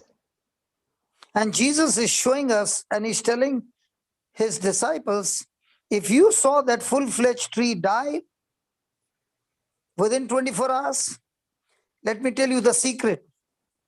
This is the secret. So what is it that you want to put to death? This is the secret. Praise Did the God. counselor teach the mother that she is in charge of putting to death what the daughter was doing? Yes. But did the mama know all these years? No, she did not. Did the father know? No, Did the brothers know? no, they did not. But one person in the family came to know. Can that now one family change the whole household? Yes, they can. Now, is that scripture very right? Believe in the Lord Jesus, you and your household will be saved. Yes, But what if the mother has the old canvas? Is she believing? in the old canvas, no. So can a household be saved? The old canvas, no, but with the new one, So yes. how many families have been deceived by saying the scripture and quoting the scripture, believe in the Lord Jesus, you and your family will be saved. And at the same time, they've got canvas of worry, irritation, anger, jealousy, offense, bitterness, revengeful, and they keep quoting the scripture, believe in the Lord Jesus, you and your family will be saved. It's the biggest lie. Because if you are believing, then all that you are speaking to God is the new canvas of your desire and not the facts that is happening in your family. So can one person in the family, when he understands this truth, without even going anywhere close to them, can that person, even from a distance, present the canvas, new canvas to the Holy Spirit and speak the language of faith, which the Holy Spirit understands, and get the ball rolling on a mission, that this mission is surely accomplished because Holy Spirit is longing to accomplish, but is looking for people who can cooperate with him, who can agree with him, because remember, he is your helper. He cannot Praise paint the God. canvas. You got to give him the canvas. He says, you give me the canvas, I will complete it. But if your canvas is wrong, I cannot do anything. I am unable to move on your behalf because your canvas is not right. Wow. Yeah. So imagine how much the Holy Spirit must be getting grieved and quenched because we don't understand his language. And the world has been teaching us the language of the devil, and we have been trained right from childhood to present the canvas that our five senses are picking up and go to God and say prayer is only a communication. No, that's wrong. Prayer is talking back to God his own word. Prayer is not talking to God words contradicting to his word. That's not prayer. That's not a communication. That's a different language. You're talking a language from a different kingdom. Mhm. When you go to Spain, what will they speak? Spanish. Why not Tamil? Spanish. Now Krishna goes to Spain and says, no, you have to speak the Tamil only. In my country, we speak Tamil, you have to speak Tamil. Will it work? No, it won't. And when they go to France, again Tamil. French. So how come in the kingdom, when you understand this in this world, that you can talk only the language of that country when you want to communicate? How come we don't understand when you are in the kingdom, you got to learn and communicate with the language of the kingdom? Amen. Praise God. Why do we speak a language that contradicts to God's word? Satan speaks language contradicting to God's word. So the moment your canvas goes against God's word, are you actually fellowshipping with God, or are you talking to the devil? True. So you might be spending 3 hours in prayer, but after 3 hours, if somebody has to ask, what did you pray? And you give the old canvas, did you actually pray to God or to the devil? Somebody told today in a testimony, I believe in Jesus. So then the other person asked, so that means you are very much rooted in the word. So she said, no, I don't know the word. I don't know the prayers, but I believe in Jesus. Even Satan believes in Jesus. Hey, even Satan believes in Jesus, that is the Son of God. Hello? He believes, but he doesn't accept him as his Lord, God, and Savior. He doesn't love Jesus. In the same way, you might believe in Jesus, but when you do not know his word, you do not submit to his word. You do not agree to his word. And Jesus said, the one who loves me agrees with my word. So you are believing a Jesus who is a fake Jesus. And the Jesus who's a real Jesus is the one who believes the true Jesus according to his word. Now this wife's report was that the doctors have said a few hours and your husband will be gone. And during that time, another woman comes up and speaks to her, and she wants to tell her about the old canvas. And she says, can you just shut your mouth and listen to what I'm saying? And she gives her a new canvas and says, go to the hospital now and talk to your husband. Praise God. Go and lay hands on her. Or go and lay hands on him. And she goes and tells him, you're going to live. The Bible says you're going to live. And the wife begins to take the new canvas and begins to give Holy Spirit the work. 15 days later on, the husband gets a discharge. Praise God.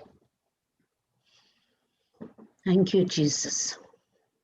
We have been given a platform by the Lord to educate the people the truth, so that we do away with all the old canvas, and we now start practicing with the new canvas and give the Holy Spirit the work to do, that when we come back the next week, we have got testimonies.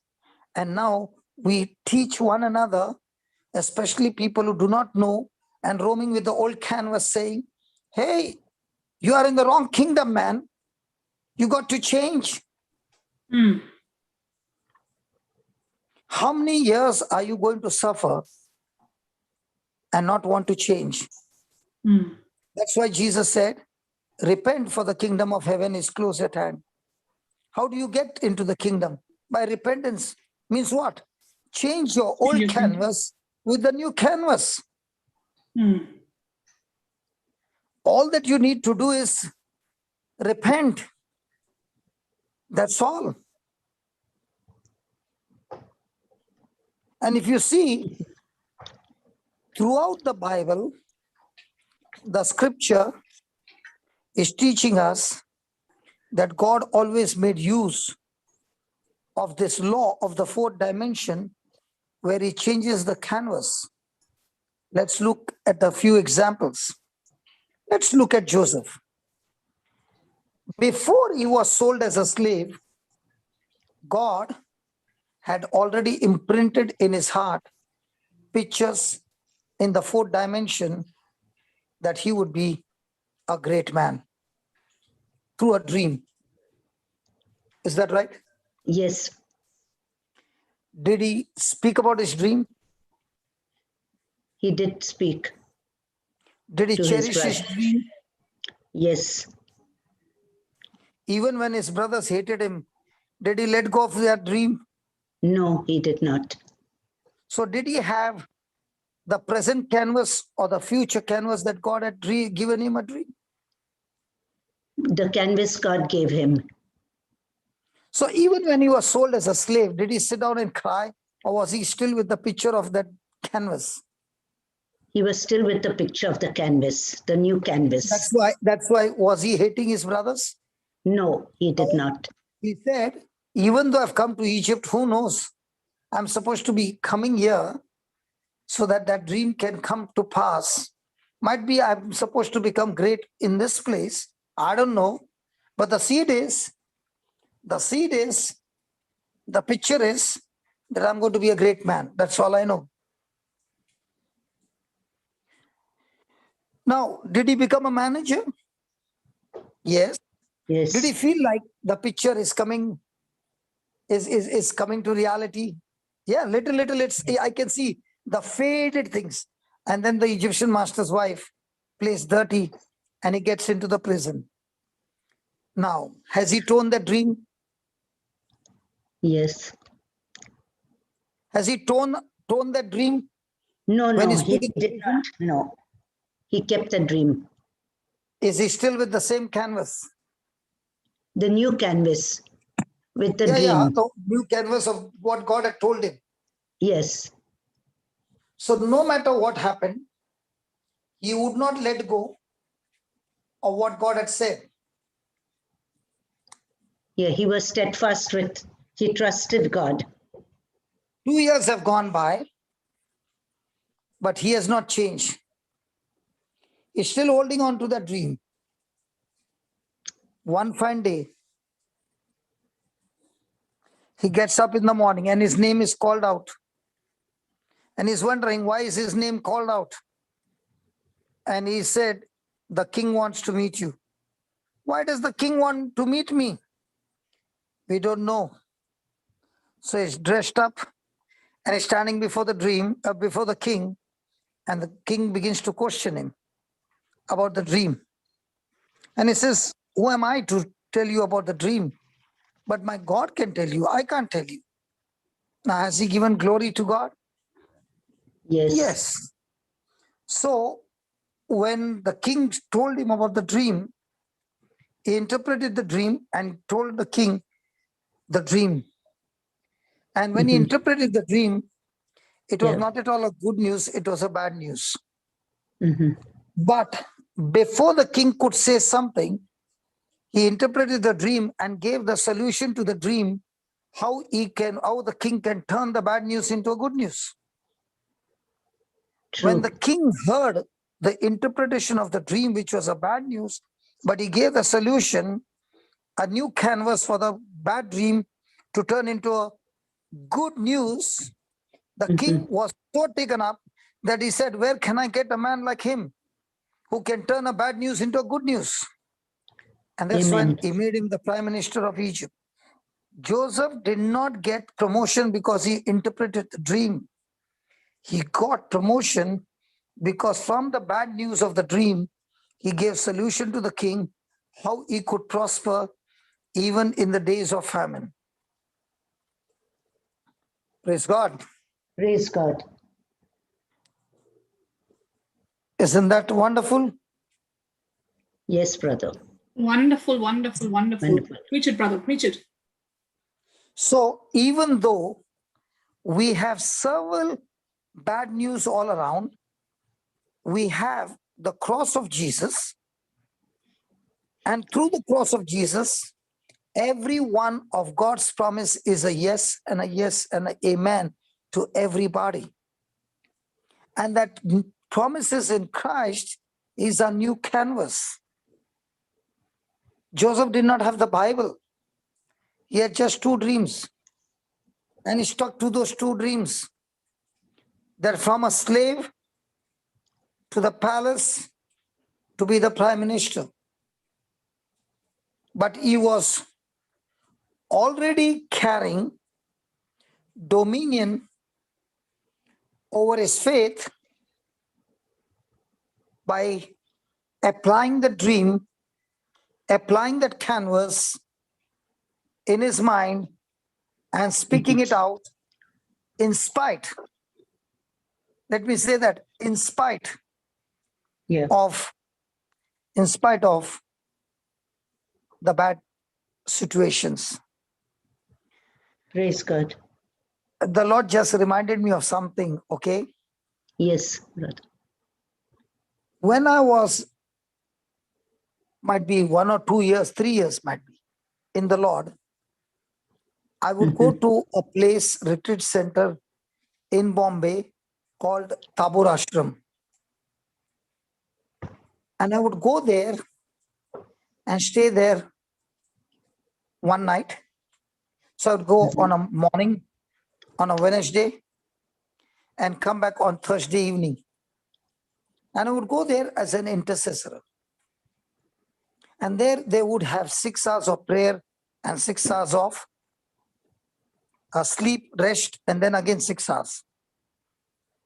So there was one boy over there who was working in the kitchen.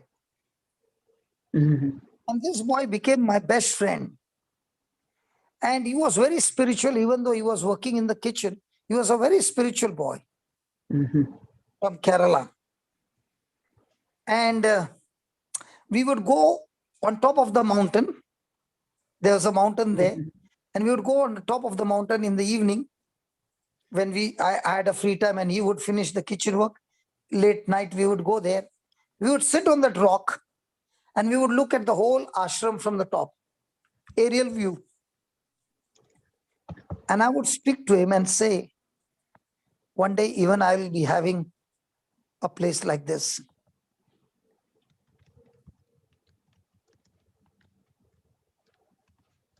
The conception took place on that mountain when I was watching the aerial view from the top.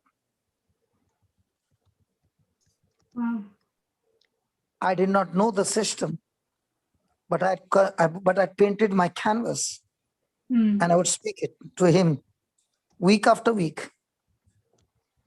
Little did I know that canvas which I had painted, the Holy Spirit brought it into manifestation some 8 years later on.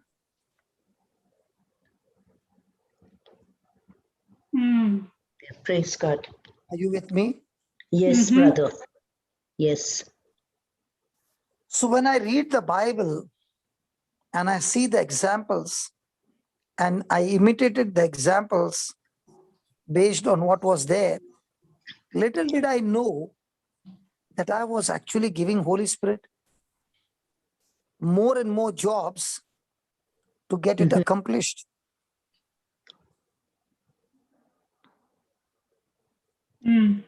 Yep. Let's look at Moses. Moses, before he built the tabernacle, he was called to Mount Sinai, where he stayed there for 40 days and 40 nights. He had a tremendous fellowship with God on the Mount Sinai. And God gave him the picture of the tabernacle exactly as he saw it in his vision and dream. And then Moses went and built it exactly what God had shown him. Look at Noah. God spoke to him and told him to build an ark in the desert where there's no sea. How would it look like a person is building a big ark in a place called Bangalore where there's no sea at all? Mhm.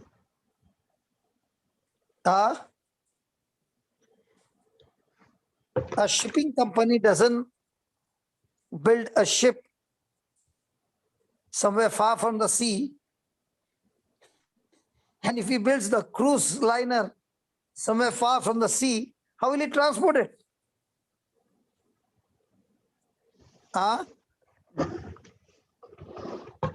Not possible. So when Noah was building an ark, Mhm. let me tell you a story. Yes. Noah was building an ark and it took him 100 years.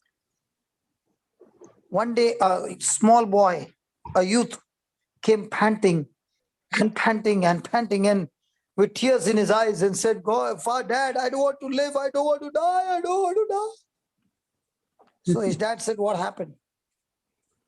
He said, "I was passing by that old man Noah and he stopped me and he said, 'You better repent and change your life. There's going to be a destruction coming up and you are all going to die.'" Mhm.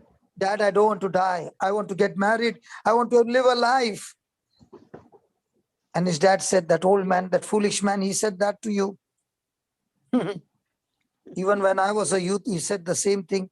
And with tears, I went to my dad and I was crying and told my dad.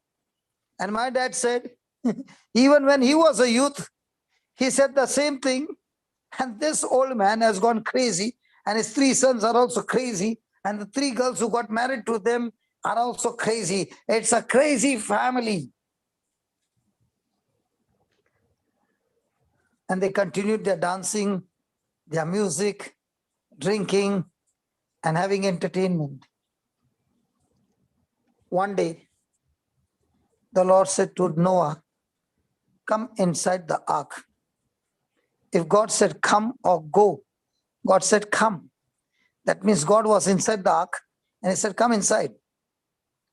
And along with him, all creatures in couples came in and God shut the door. And suddenly it rained for 40 days and 40 nights. Everything was destroyed.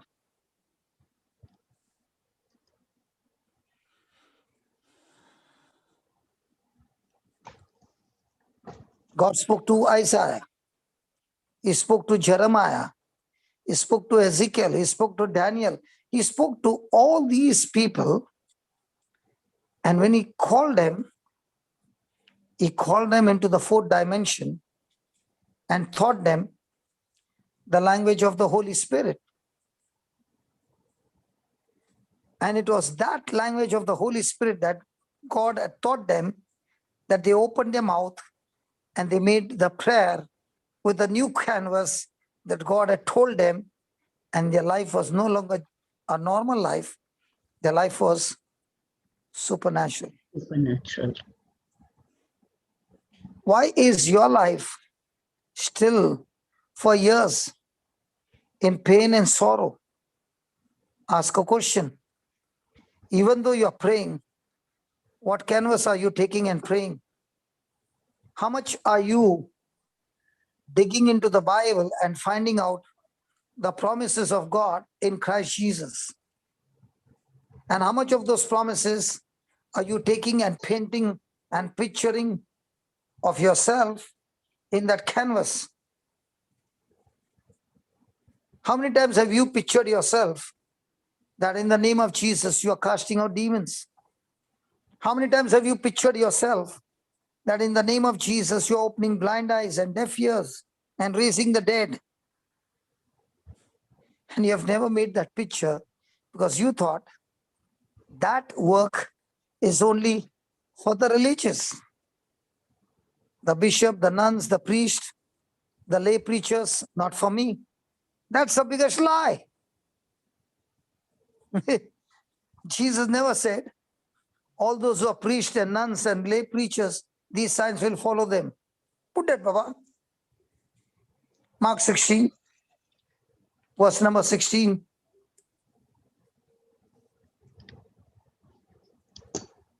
Let's expose the lies of the devil. Amen. Should I stop or should I continue? No, continue. Preach it, Because preach it. because you are going to be questioned, huh? Myra. Okay. Yes, Because brother. this platform is you who has invited me. I'll try to answer to the best of my ability, and I get some of my friends to help me. You don't get anybody, you get the word to help you. Okay. You don't get anybody, you ask the word to talk to those people who are asking you. Amen. Myra, Amen. Yes, brother. you don't get any of your friends, you get the best friend, Jesus, to answer your questions. Please read Mark Amen. 16, Okay. 15. And he said unto them, Go you into all the world and preach the gospel to every creature.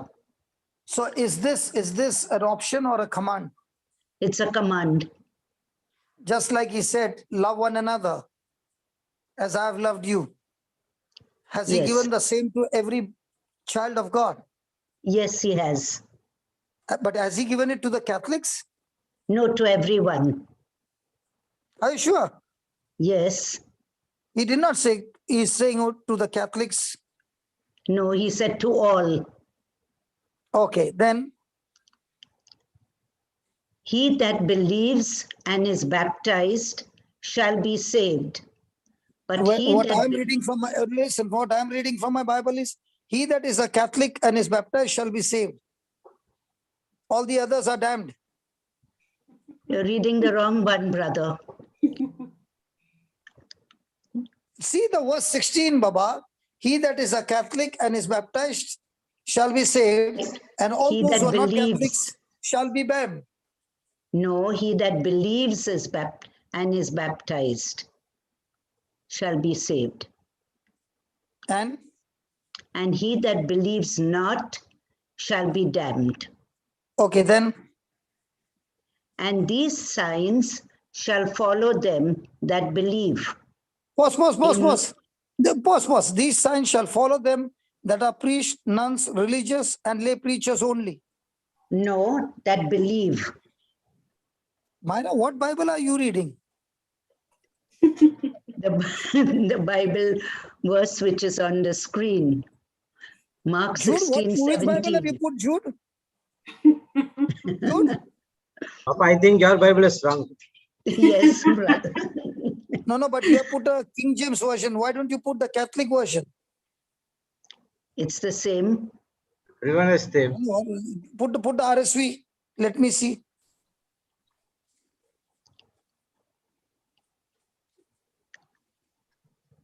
See, now it is very, very clear. He who is a Catholic and is baptized will be saved, and he who does not, who is not a Catholic shall be condemned. And these signs will accompany those who are Catholics. I do not see that, brother. Okay, you read what you see. Let me see. The one who believes and is baptized will be saved, but the one who does not believe will be condemned. Now, when he said the one who believes, is he talking about the old canvas or new canvas?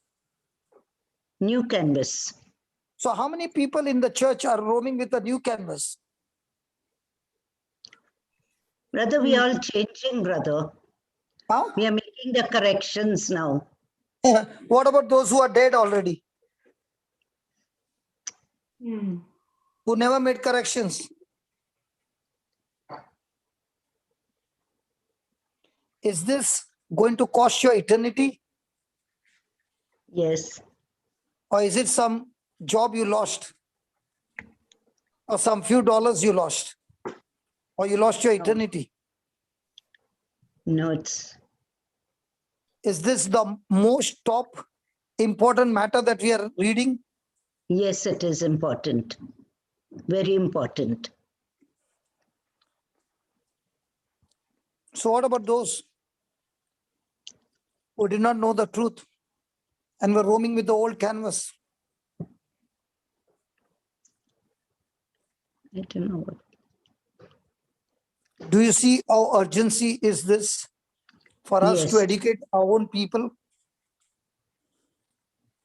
Because those who does not believe will be condemned. Condemned. And these signs Will accompany those who believe. By using my name, they will cast out demons. Myra, when was the last time you cast out demons? I did not cast out demons, but I do rebuke now, and if someone is ill, I do lay my hands and I pray over them. After how many and years? Many years. I've just started, brother. Many years means 80, Making the 90 years? correction. Many years means 80, 90 years? 80, 90 years, brother. After 90 years, you found this? Yes, brother. So what is your age? Close to 100.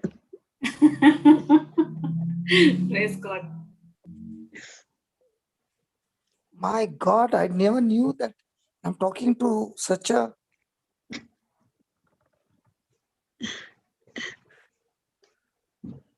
I better be careful now while talking. I'm extremely sorry. I never knew you are 90 plus. Brother, I'm learning now.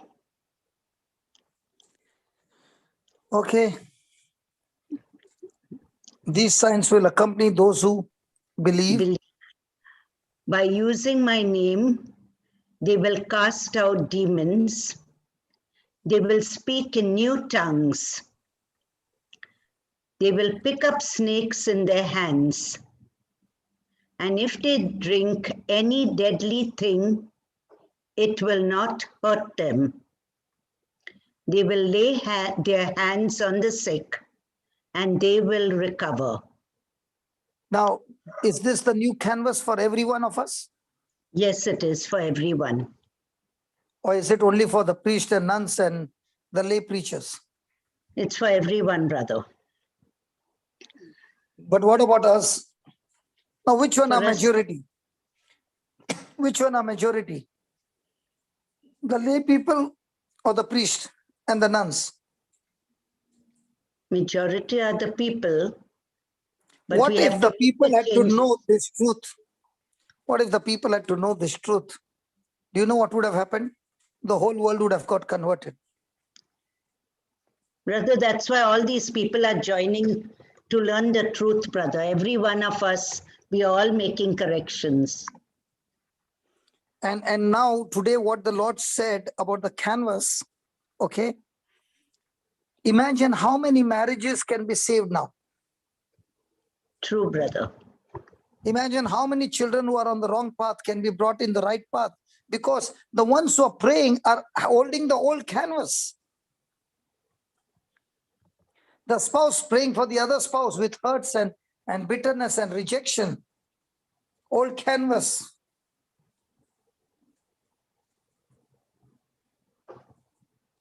(19) So then the Lord Jesus, after he had spoken to them, was taken up into heaven and sat down at the right hand of God. Jesus, who is seated at the right hand of God, is listening to what is happening right now in Canada and is saying to his Father, can you see that? People are changing their canvas. Wow. Holy Spirit is moving into action. Wow. Thank you, And Jesus. 20. And they went out and proclaimed the good news everywhere, while the Lord worked with them and confirmed the message by the signs that accompanied it.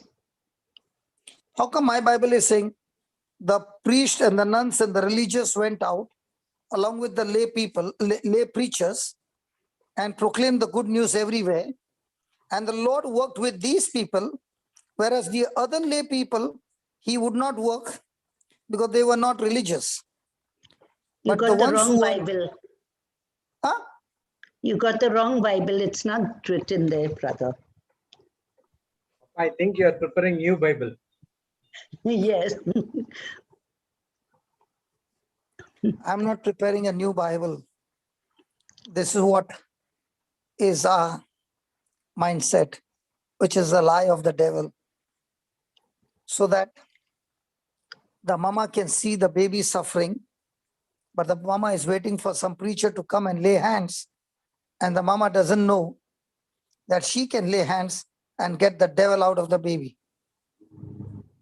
Praise God. She's crying and crying and crying because she has been believing that she is helpless. But today I want to tell you, under the anointing of the Holy Ghost, all you mamas, all you dadas, and everyone believing, this scripture is the new canvas, not by your performance, but by what God performed through his son Jesus on the cross. So when you look through the cross of Jesus, this promise is a yes and a amen to you from the Lord himself.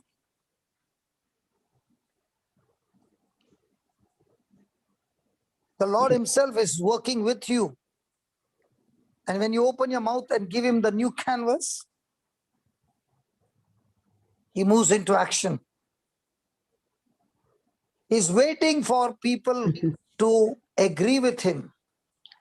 That's why he said, go and preach the gospel. Why preach the gospel? The gospel preaching is the new canvas.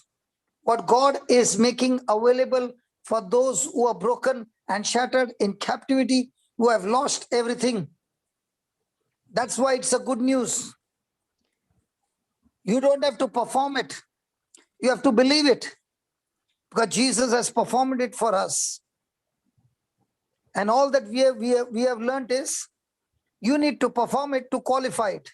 Hey, you don't have to perform it to qualify it. Then you're under the law of Moses. You have to believe it and get qualified. Believe what? Believe in what Jesus has achieved for you on the cross, and you get qualified by faith, not by works. And it is by faith when you get born again. Now you're operating your works, not by your own free will, not by your own self-effort, because now you're God's workmanship. You are created, recreated by God for his workmanship, with the new nature of Christ in you. And therefore, now you're performing not with self-effort, but with the Holy Ghost effort. And that's why it's always accompanied by signs and wonders in the name of Jesus. Amen.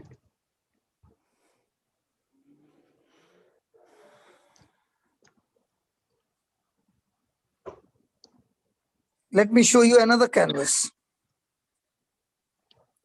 The canvas of Peter, the Apostle Peter. What was his original name? Simon. Simon. And what's the meaning of Simon? A reed. That when the wind blows, the reed is moving left and right because of the wind blowing. A reed is a very soft, like a weed plant. So when Peter came, led by Andrew, Jesus looked into his eyes and said, you are the Simon, you are the reed. Your personality is so bendable and changeable. In one moment you are angry, and in another moment you are laughing. Sometimes you get drunk, and other times you show how intelligent you can be. You are really like a reed. But I'm going to call you a rock. Simon, a reed, is dead to the world, and Peter, the rock, is alive. Praise God. So Praise we God. know that Peter was a fisherman, and he knew the strong and stable qualities of a rock. Now let's see his imagination. In his imagination, Peter would have immediately started to imagine and begin to see himself portrayed as a rock, and he would watch as the wind tossed the waves of the Sea of Galilee would hit a rock, engulfing it with a white foam, and the rock looked to be conquered because it has got submerged underwater. But in the next moment, he would see all the water breaking against the rock and sliding off, and the rock stood still. Peter, the fisherman, would look at that rock and would have said again and again, am I like that rock? Am I?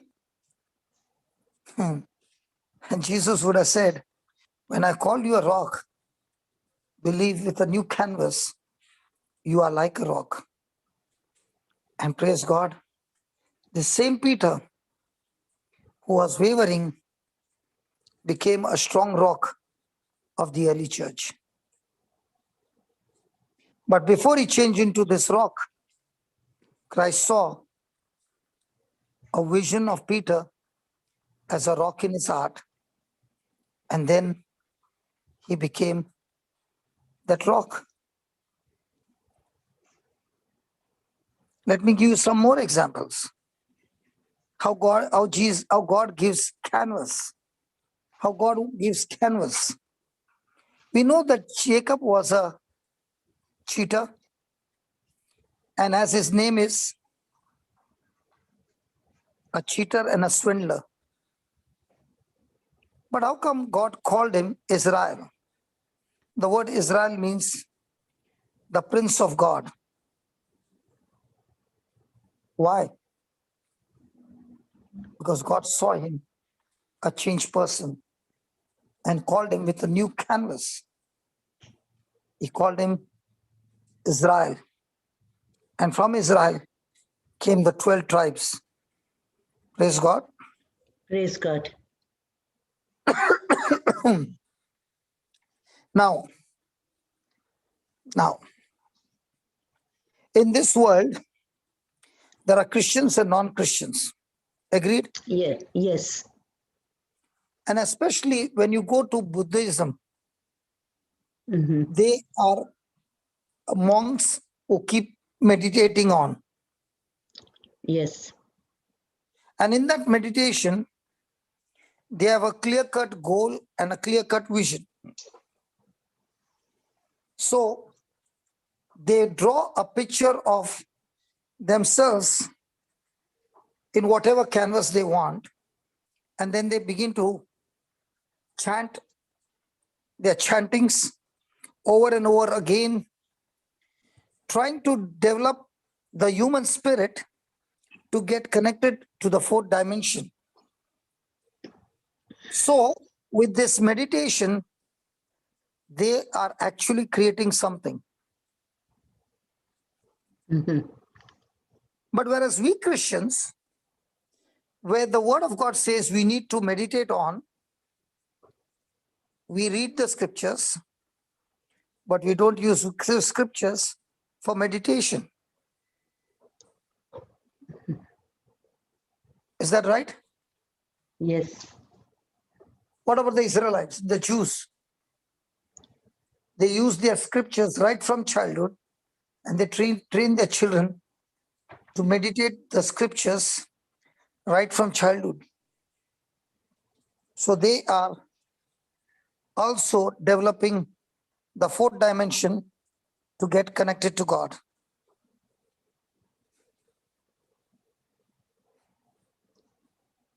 But in Christianity, we talk theology, we talk faith, but we hardly see the person who is teaching demonstrate the power of God.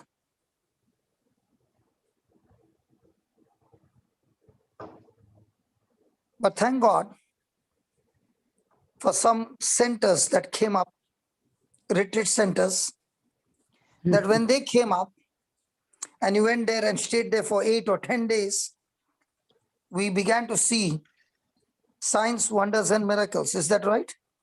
Yes. Come on, is that right, Christina? Yes, brother. How come we did not see it in our church? How come we saw it there? How come we saw that men who were crippled began to walk? How come we saw the blind getting sight? I've seen it with my eyes. I'm seeing now practically all the time. But when I was a retreatant for the first time, I saw a man who was crippled get up and walk. I saw it happen right before my eyes. When I was brought in that bad state, I was watched every day after the Eucharist was received. Father Jose would lead 15 minutes of prayer of healing, and so many people would be healed. I saw miracles.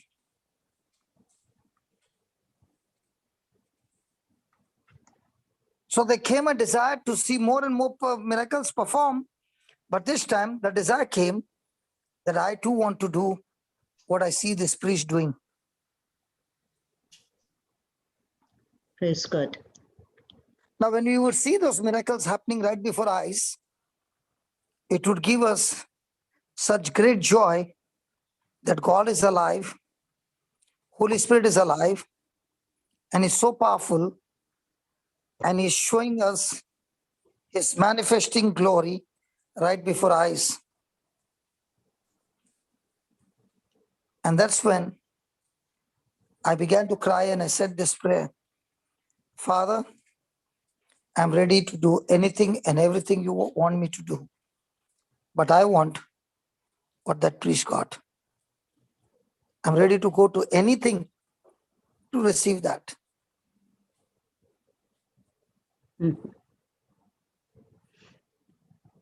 And I discovered it is I who am responsible to supply miracles for the people of God.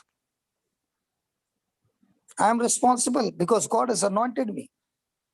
And I'm not only responsible to perform these miracles for the people of God, but also train them so that they also can go and do the same like the early church. When you open the Bible is not of the third dimension, but the Bible is of the fourth dimension, because in it we can read of God and the life He has for us, and we can learn the language of the Holy Spirit. That's why the Bible. That's why all our life we went to school, we went to university, we went to work, everywhere we did. All that training was of the third dimension. Yeah. And now when you open the Bible is demanding you to learn the language of the fourth dimension. One is learning the language of physical evidence, and one is learning the language of spiritual evidence, but physical evidence not seen.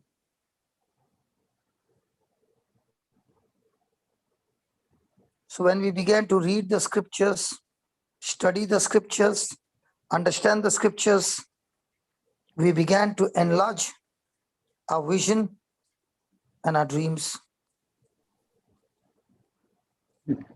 So when we began to make our dreams and visions in the kingdom of God, we now realized we also have the power of the Holy Ghost to create these dreams and visions and bring them to pass.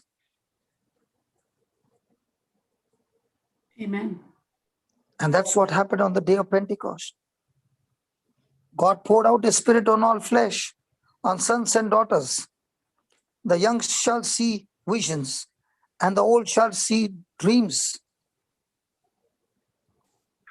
Now the Holy Spirit has come, and as you are studying the scriptures and you are meditating on the scriptures and making those visions, the Holy Ghost is taking the new canvas of your vision and dreams and moving into action and bringing to pass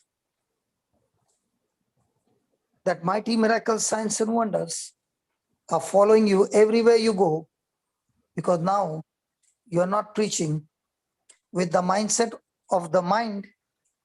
You're not preaching from the head knowledge, but you're preaching from the heart knowledge connected to the fourth dimension.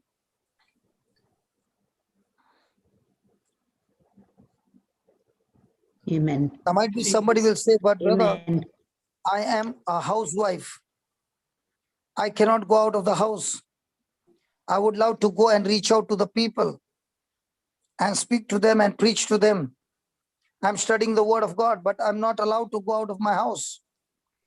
Might be you did not get an opportunity to go, but can you sit on your chair and visualize and dream and now release the new canvas for the church, for the community, for the country, and ask the Holy Spirit to come and teach you the language of the Holy Spirit and the language of visions and dreams, and then keep those visions, keep those dreams, and let the Holy Ghost flow through that language of visions and dreams and imaginations and create impossible things possible for this generation and the generation to come. Amen. And that's why God is always full of love, because he is love. And it is his desire always to give you the desires of your heart. God is ready to fulfill those desires, because the Bible says, delight yourself in the Lord and he shall give you the desires of your heart. Of your heart. It's good to have the desires, but then comes, for those desires to come to pass, you got to commit yourself to the Lord and trust in him. Amen. Then it is he who will bring those desires to pass. So what should be your commitment? Very, very important. Your commitment should be that you are speaking the language of the Holy Ghost and never, never speaking the language that the Holy Ghost doesn't understand.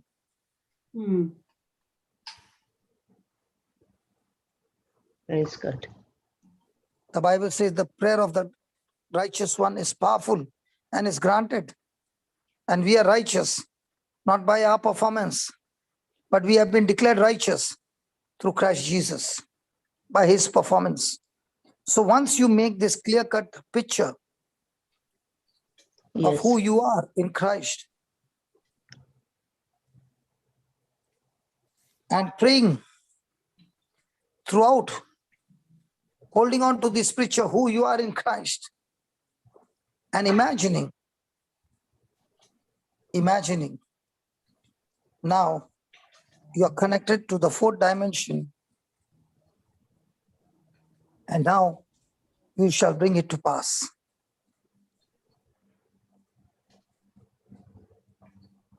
So please do not get deceived by the talk of mind expansion, yoga, and other things that people are coming up with. Yes, you can see signs and wonders, but no way you have salvation, eternal life, through anything that does not come from Christ Jesus.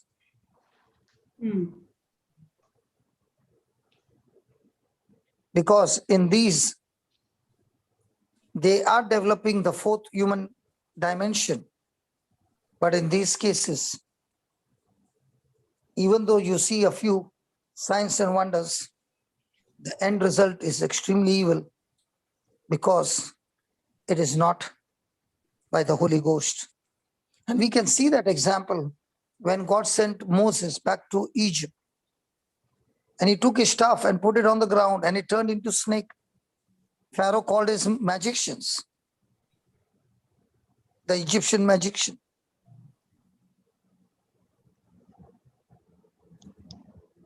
there were plenty of magicians in Egypt. I don't know whether they are now, but it was during that time. And they also brought their stuff and threw it, and that turned into a snake.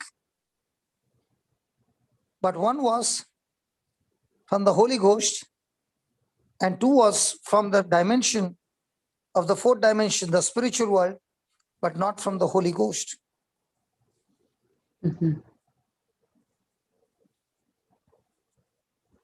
So please, let us use our visions, let us use our goals and dreams, using the word of God, so that you don't get lost and tap into some other power and make a mess. Let us become Moses and go out and perform the most wonderful miracles by bringing people out of slavery, out of captivity, out of bondage, and lead them to the promised land. When the church is rooted in the word, with a new canvas, believing and speaking the language of the Holy Ghost, signs, wonders, and miracles are extremely usual, and they are expected to happen in every service. Amen. And that's why when we believe, we are no longer common people. We are people who are connected to the fourth dimension and the power of God flowing from our heart. And it is the fourth dimension that is having dominion over the dominion of this world and destroying the works of the devil. It is through this dominion that now you can deal with sickness and disease. You can deal with poverty. You can deal with rebellious spirits and lust and all those works of the devil, because God has called you to use the new canvas, the promises of God in Christ Jesus. Open your mouth and speak it with faith and destroy the works of the devil everywhere you go. Praise God. Praise God. And this is our calling. And this is the work of the Holy Spirit in our life.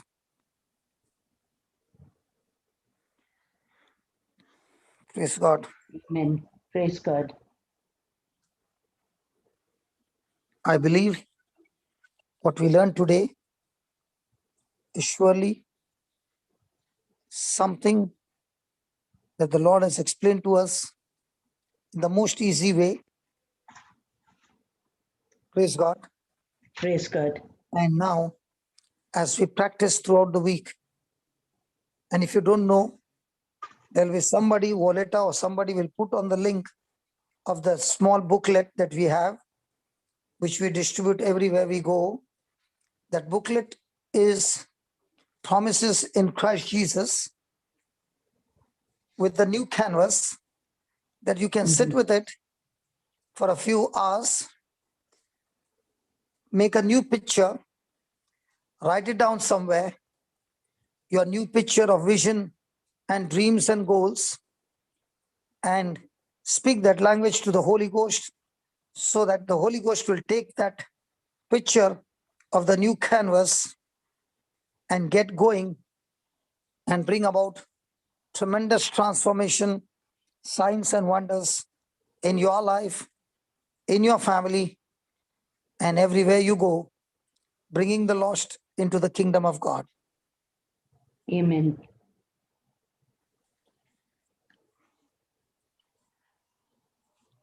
Christina, you want to add something? Brother Hector, you want to add something? Go ahead.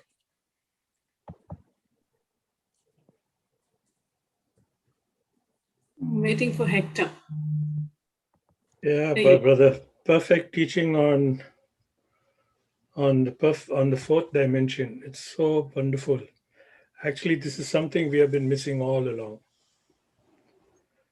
how to create an image and the victory we get in our positive thinking. We are so much deceived by Satan, and he puts a lot of negative things in our lives, in our minds. And we go by that, and we are victims to that, to the negative thoughts. Example, if someone has been sick, or it happened to me, and I remember you telling me this, when I was sick and I was in bed, you said, yeah, as long as you become a victim to that situation, you'll continue to be in bed. You got to tell yourself that you're not sick. Look at yourself as a healthy person, as God created you to be. And just get out of the bed. The bed will only encourage you to become more and more what you don't want to be. So it's a transformation of our minds. And the fourth dimension that you're teaching us is absolutely marvelous, especially that poor child who went astray and became such a prostitute in life turned out to be the original creation that she was created to be. And the beautiful thing in our lives is that once we become a new creation in Christ, God forgets what we were. And he only looks at who we are right now, a new creation. And many people will draw our attention to the past, but we have the power to put it aside and look at ourselves in the present, who God has created me to be. This teaching has got a lot of depth. If we could meditate on this over and over again, we become victors, not victims. Thank you for this teaching, brother. It's marvelous. There's so much more, but I'll just allow my mind to talk to me deeper into this teaching as I go through it again. Thank you very much, brother. Yeah. Because that white booklet, is the new canvas that you already got. Yeah, absolutely. So even if you pick up one scripture and start painting with that one scripture for a week and ask the Holy Spirit to work on that scripture in your life and in your family and in your neighborhood and in the kingdom, you will start seeing signs, wonders, miracles happening from today only. So our canvas should not be what he performed and she performed and what I performed. Our canvas should be all the time what Jesus performed. That's why in the kingdom of God, our performance is not at all counted. That's why he says that we are saved and it is a gift of God that no man can boast. And we are now created as God's workmanship for his good works. Yeah. So once you understand that, then you are using the canvas, new canvas, with the scripture and using it day and night, painting that canvas again and again, and asking Holy Spirit to make some corrections in that canvas and saying, I want to cooperate with you. So here are the list of people. And I believe that all of them are mighty men and women of God. Amen. And ironically, brother, the canvas is white and gives us a lot to paint on. And the white booklet is also white, and it has such a beautiful gloss. It reminds me of a pearl of great price.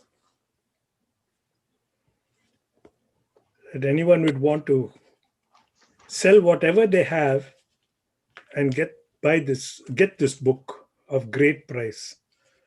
it is coming alive now, like it never has in the past. Yeah, because that booklet, I'm so sure somebody would have put on the chat that you can download it free. Yeah. It is already It is. So what happens is when you download it, go through that, pick up a few scriptures. I'm not saying go and mug up the whole book. No. Pick up a few ones connected to whatever you're going through. And now paint the picture. Remember the testimony I shared. Just paint that. Yeah. And ask the Holy Spirit to make that change and create that miracle on the new language that you have learned to speak, the language of imagination, visions, dreams. And this is the language of faith. And we will hear lots and lots of testimonies coming up from your side.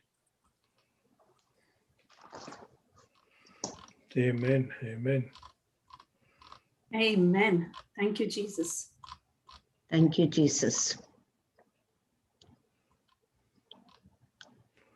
Powerful. Can I quickly share how the canvas, the white book, is Please. changing me? Yeah. So in the Melbourne Breakfast, when we have the tongues session going on, I have the white book and the prayer concerning weight control before my eyes. And having worked in the last year and a bit, we're working from home. And one temptation and test that I was trying to overcome was chocolates. Feeding my face. Every time I go from my desk for a break and come back, one chocolate in the mouth. And praise be to God, with this new canvas, which is the white book, which I have before me, when we are in tongues at the Melbourne Breakfast table, this is the vision that I have been painting. And I give God glory for the grace since I started this journey. I can walk past chocolate. I can see the dining table full with little num-nums that I can pick and eat from. And instead of going for all the sweet tooth stuff, I still go for sweet, but I eat fruit. So this is my small journey on how I am taking the canvas and the Holy Spirit is helping me when I go to the Holy Spirit with everything that is in this white book. And He's bearing witness for me with this prayer or these declarations that are there in the white book called Concerning Weight Control. So if we want our fourth dimensions to come into our third dimension, this is how we journey. Going to God with His language. Praise God. Thank you, sister, for sharing. It's so strange. It's so strange how we live in a world like this. Some people in some parts of the world are battling WEIGHT control. And there are some people in other parts of the world who are struggling with WAIT control. They are waiting for food. And we have a choice to move from chocolates to fruits. Isn't it? Yep. There are some people who are waiting for food. They have to control themselves while they wait for food to come to them. Praise God. Praise God. Brother, there's someone who has raised a hand. Yeah, Anita Jude.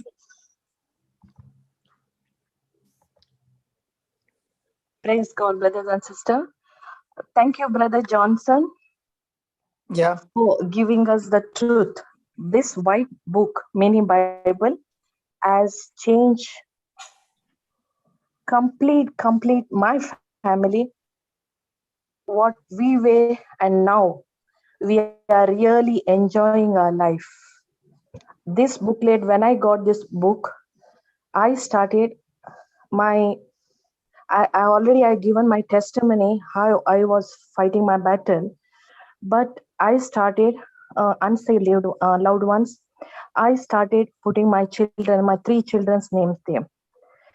And when they got the truth, I said, come on, we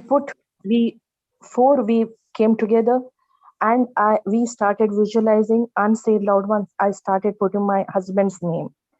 And within a 15 days, we got the victory, and we came all together. And my 2 children are not here, but still over the phone, but sometimes on a Zoom, we came together. We started confessing this God's promises, and our family is really enjoying only through Word of God. And just I'll give one small testimony. Brother, my daughter, she failed 6 times in IELTS exam. She went for a higher studies, and 6th time when she failed, I went through a 24 hours depression. But immediately within 24 hours, I came out of that, and I said, no, God has made, I claimed Deuteronomy 28, 11, 13. Thank you, Jesus, that you have made my children the head, not the tail. Thank you, Jesus, you made my children at the top, not at the bottom. And I started visualizing that my daughter she's working in a big hospital. And I started that visually, and I was continuously thanking. I was visualizing that hospital. I have not seen in UK which hospital, but I started visualizing.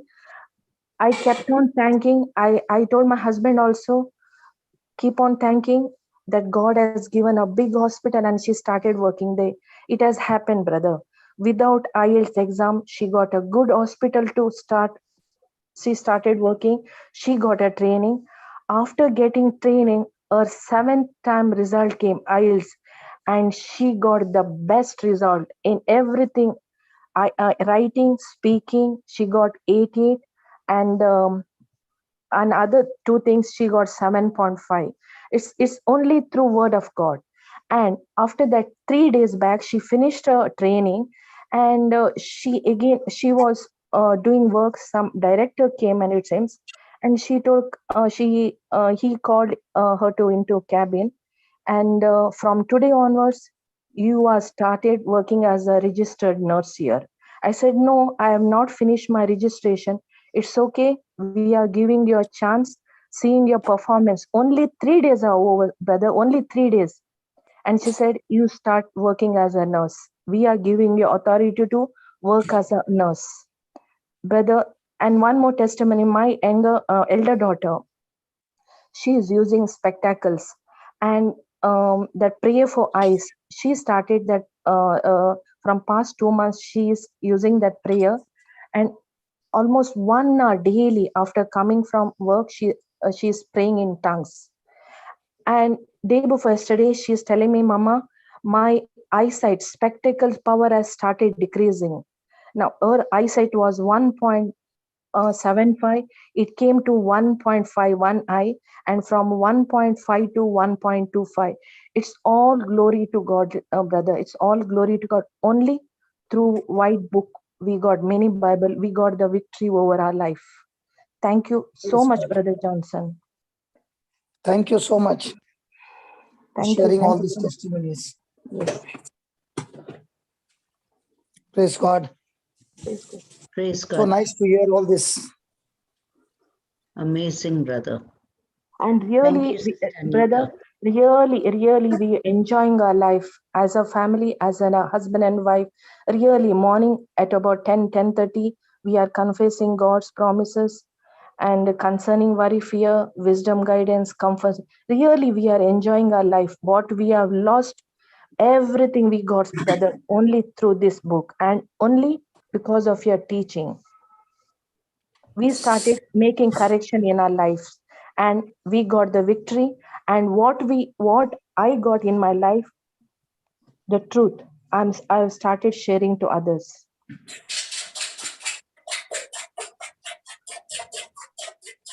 Praise God.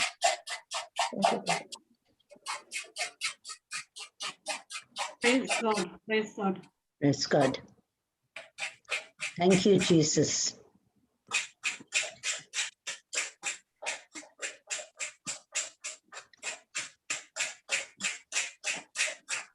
Thank you, Jesus. Praise you, Jesus.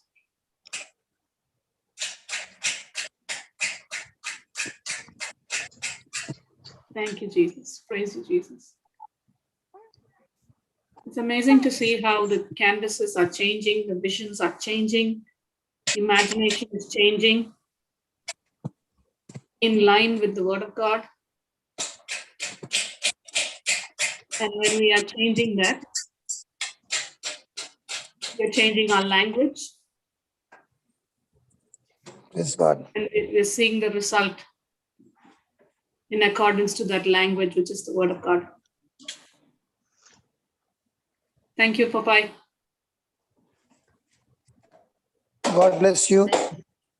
Bless you, Mala.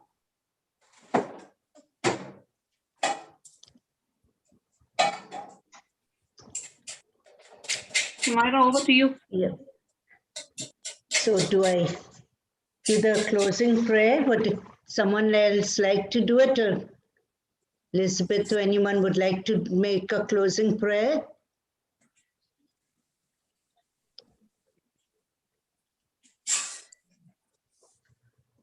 All right. Then let me do it. Heavenly Father, we praise and thank you for this beautiful day, for all your blessings. Thank you for this Agape Love group of brothers and sisters around the globe. Thank you for Brother Johnson, who has taught us about this fourth dimension. Thank you, Lord, that we are learning that the promises of Christ, the new canvas, and that prayer is talking to God, his own word. Thank you, Lord, that the Lord, with this new canvas, we can see that those promises are all a yes and an amen, and that the Lord is working with us. All we have to do is depend on the Lord. Jesus performed it all for us. And we have to believe on what Jesus did for us on the cross. Thank you for all these examples. Thank you, Lord, so that we can be like Moses, go and perform the miracles and lead others to the promised land to share what we are learning. Thank you, Lord, for teaching us through Brother Johnson how to make a new picture of dreams and goals so that the Holy Spirit will take this and then we will have tremendous signs and wonders. Thank you, Jesus, for all that you have taught us today. Lord Jesus, as we begin, we go out, help us to go through this teaching again, even once or twice, make the corrections and change our canvas from the old to the new, that we can learn what, put into practice this fourth dimension, so that we will see wonders performed when we speak to the Holy Spirit and we ask his guidance. We ask this, Lord, in your mighty name, amen. Thank you, Brother Johnson. Thank you, Christina, Hector, and all the others, Lisbeth, and whoever shared, for everyone who has shared, and for all of you who joined the call. Thank you. God bless each one. Thank you, Sister Myra. And for everyone, the notes, I'm just going to post today's notes in the chat. So if you just hang on for a little bit, and if you're logged in from your laptop, you will get the notes on the chat. Thank you, Sister Christina. Appreciate all your help. Blessing, Sister Myra.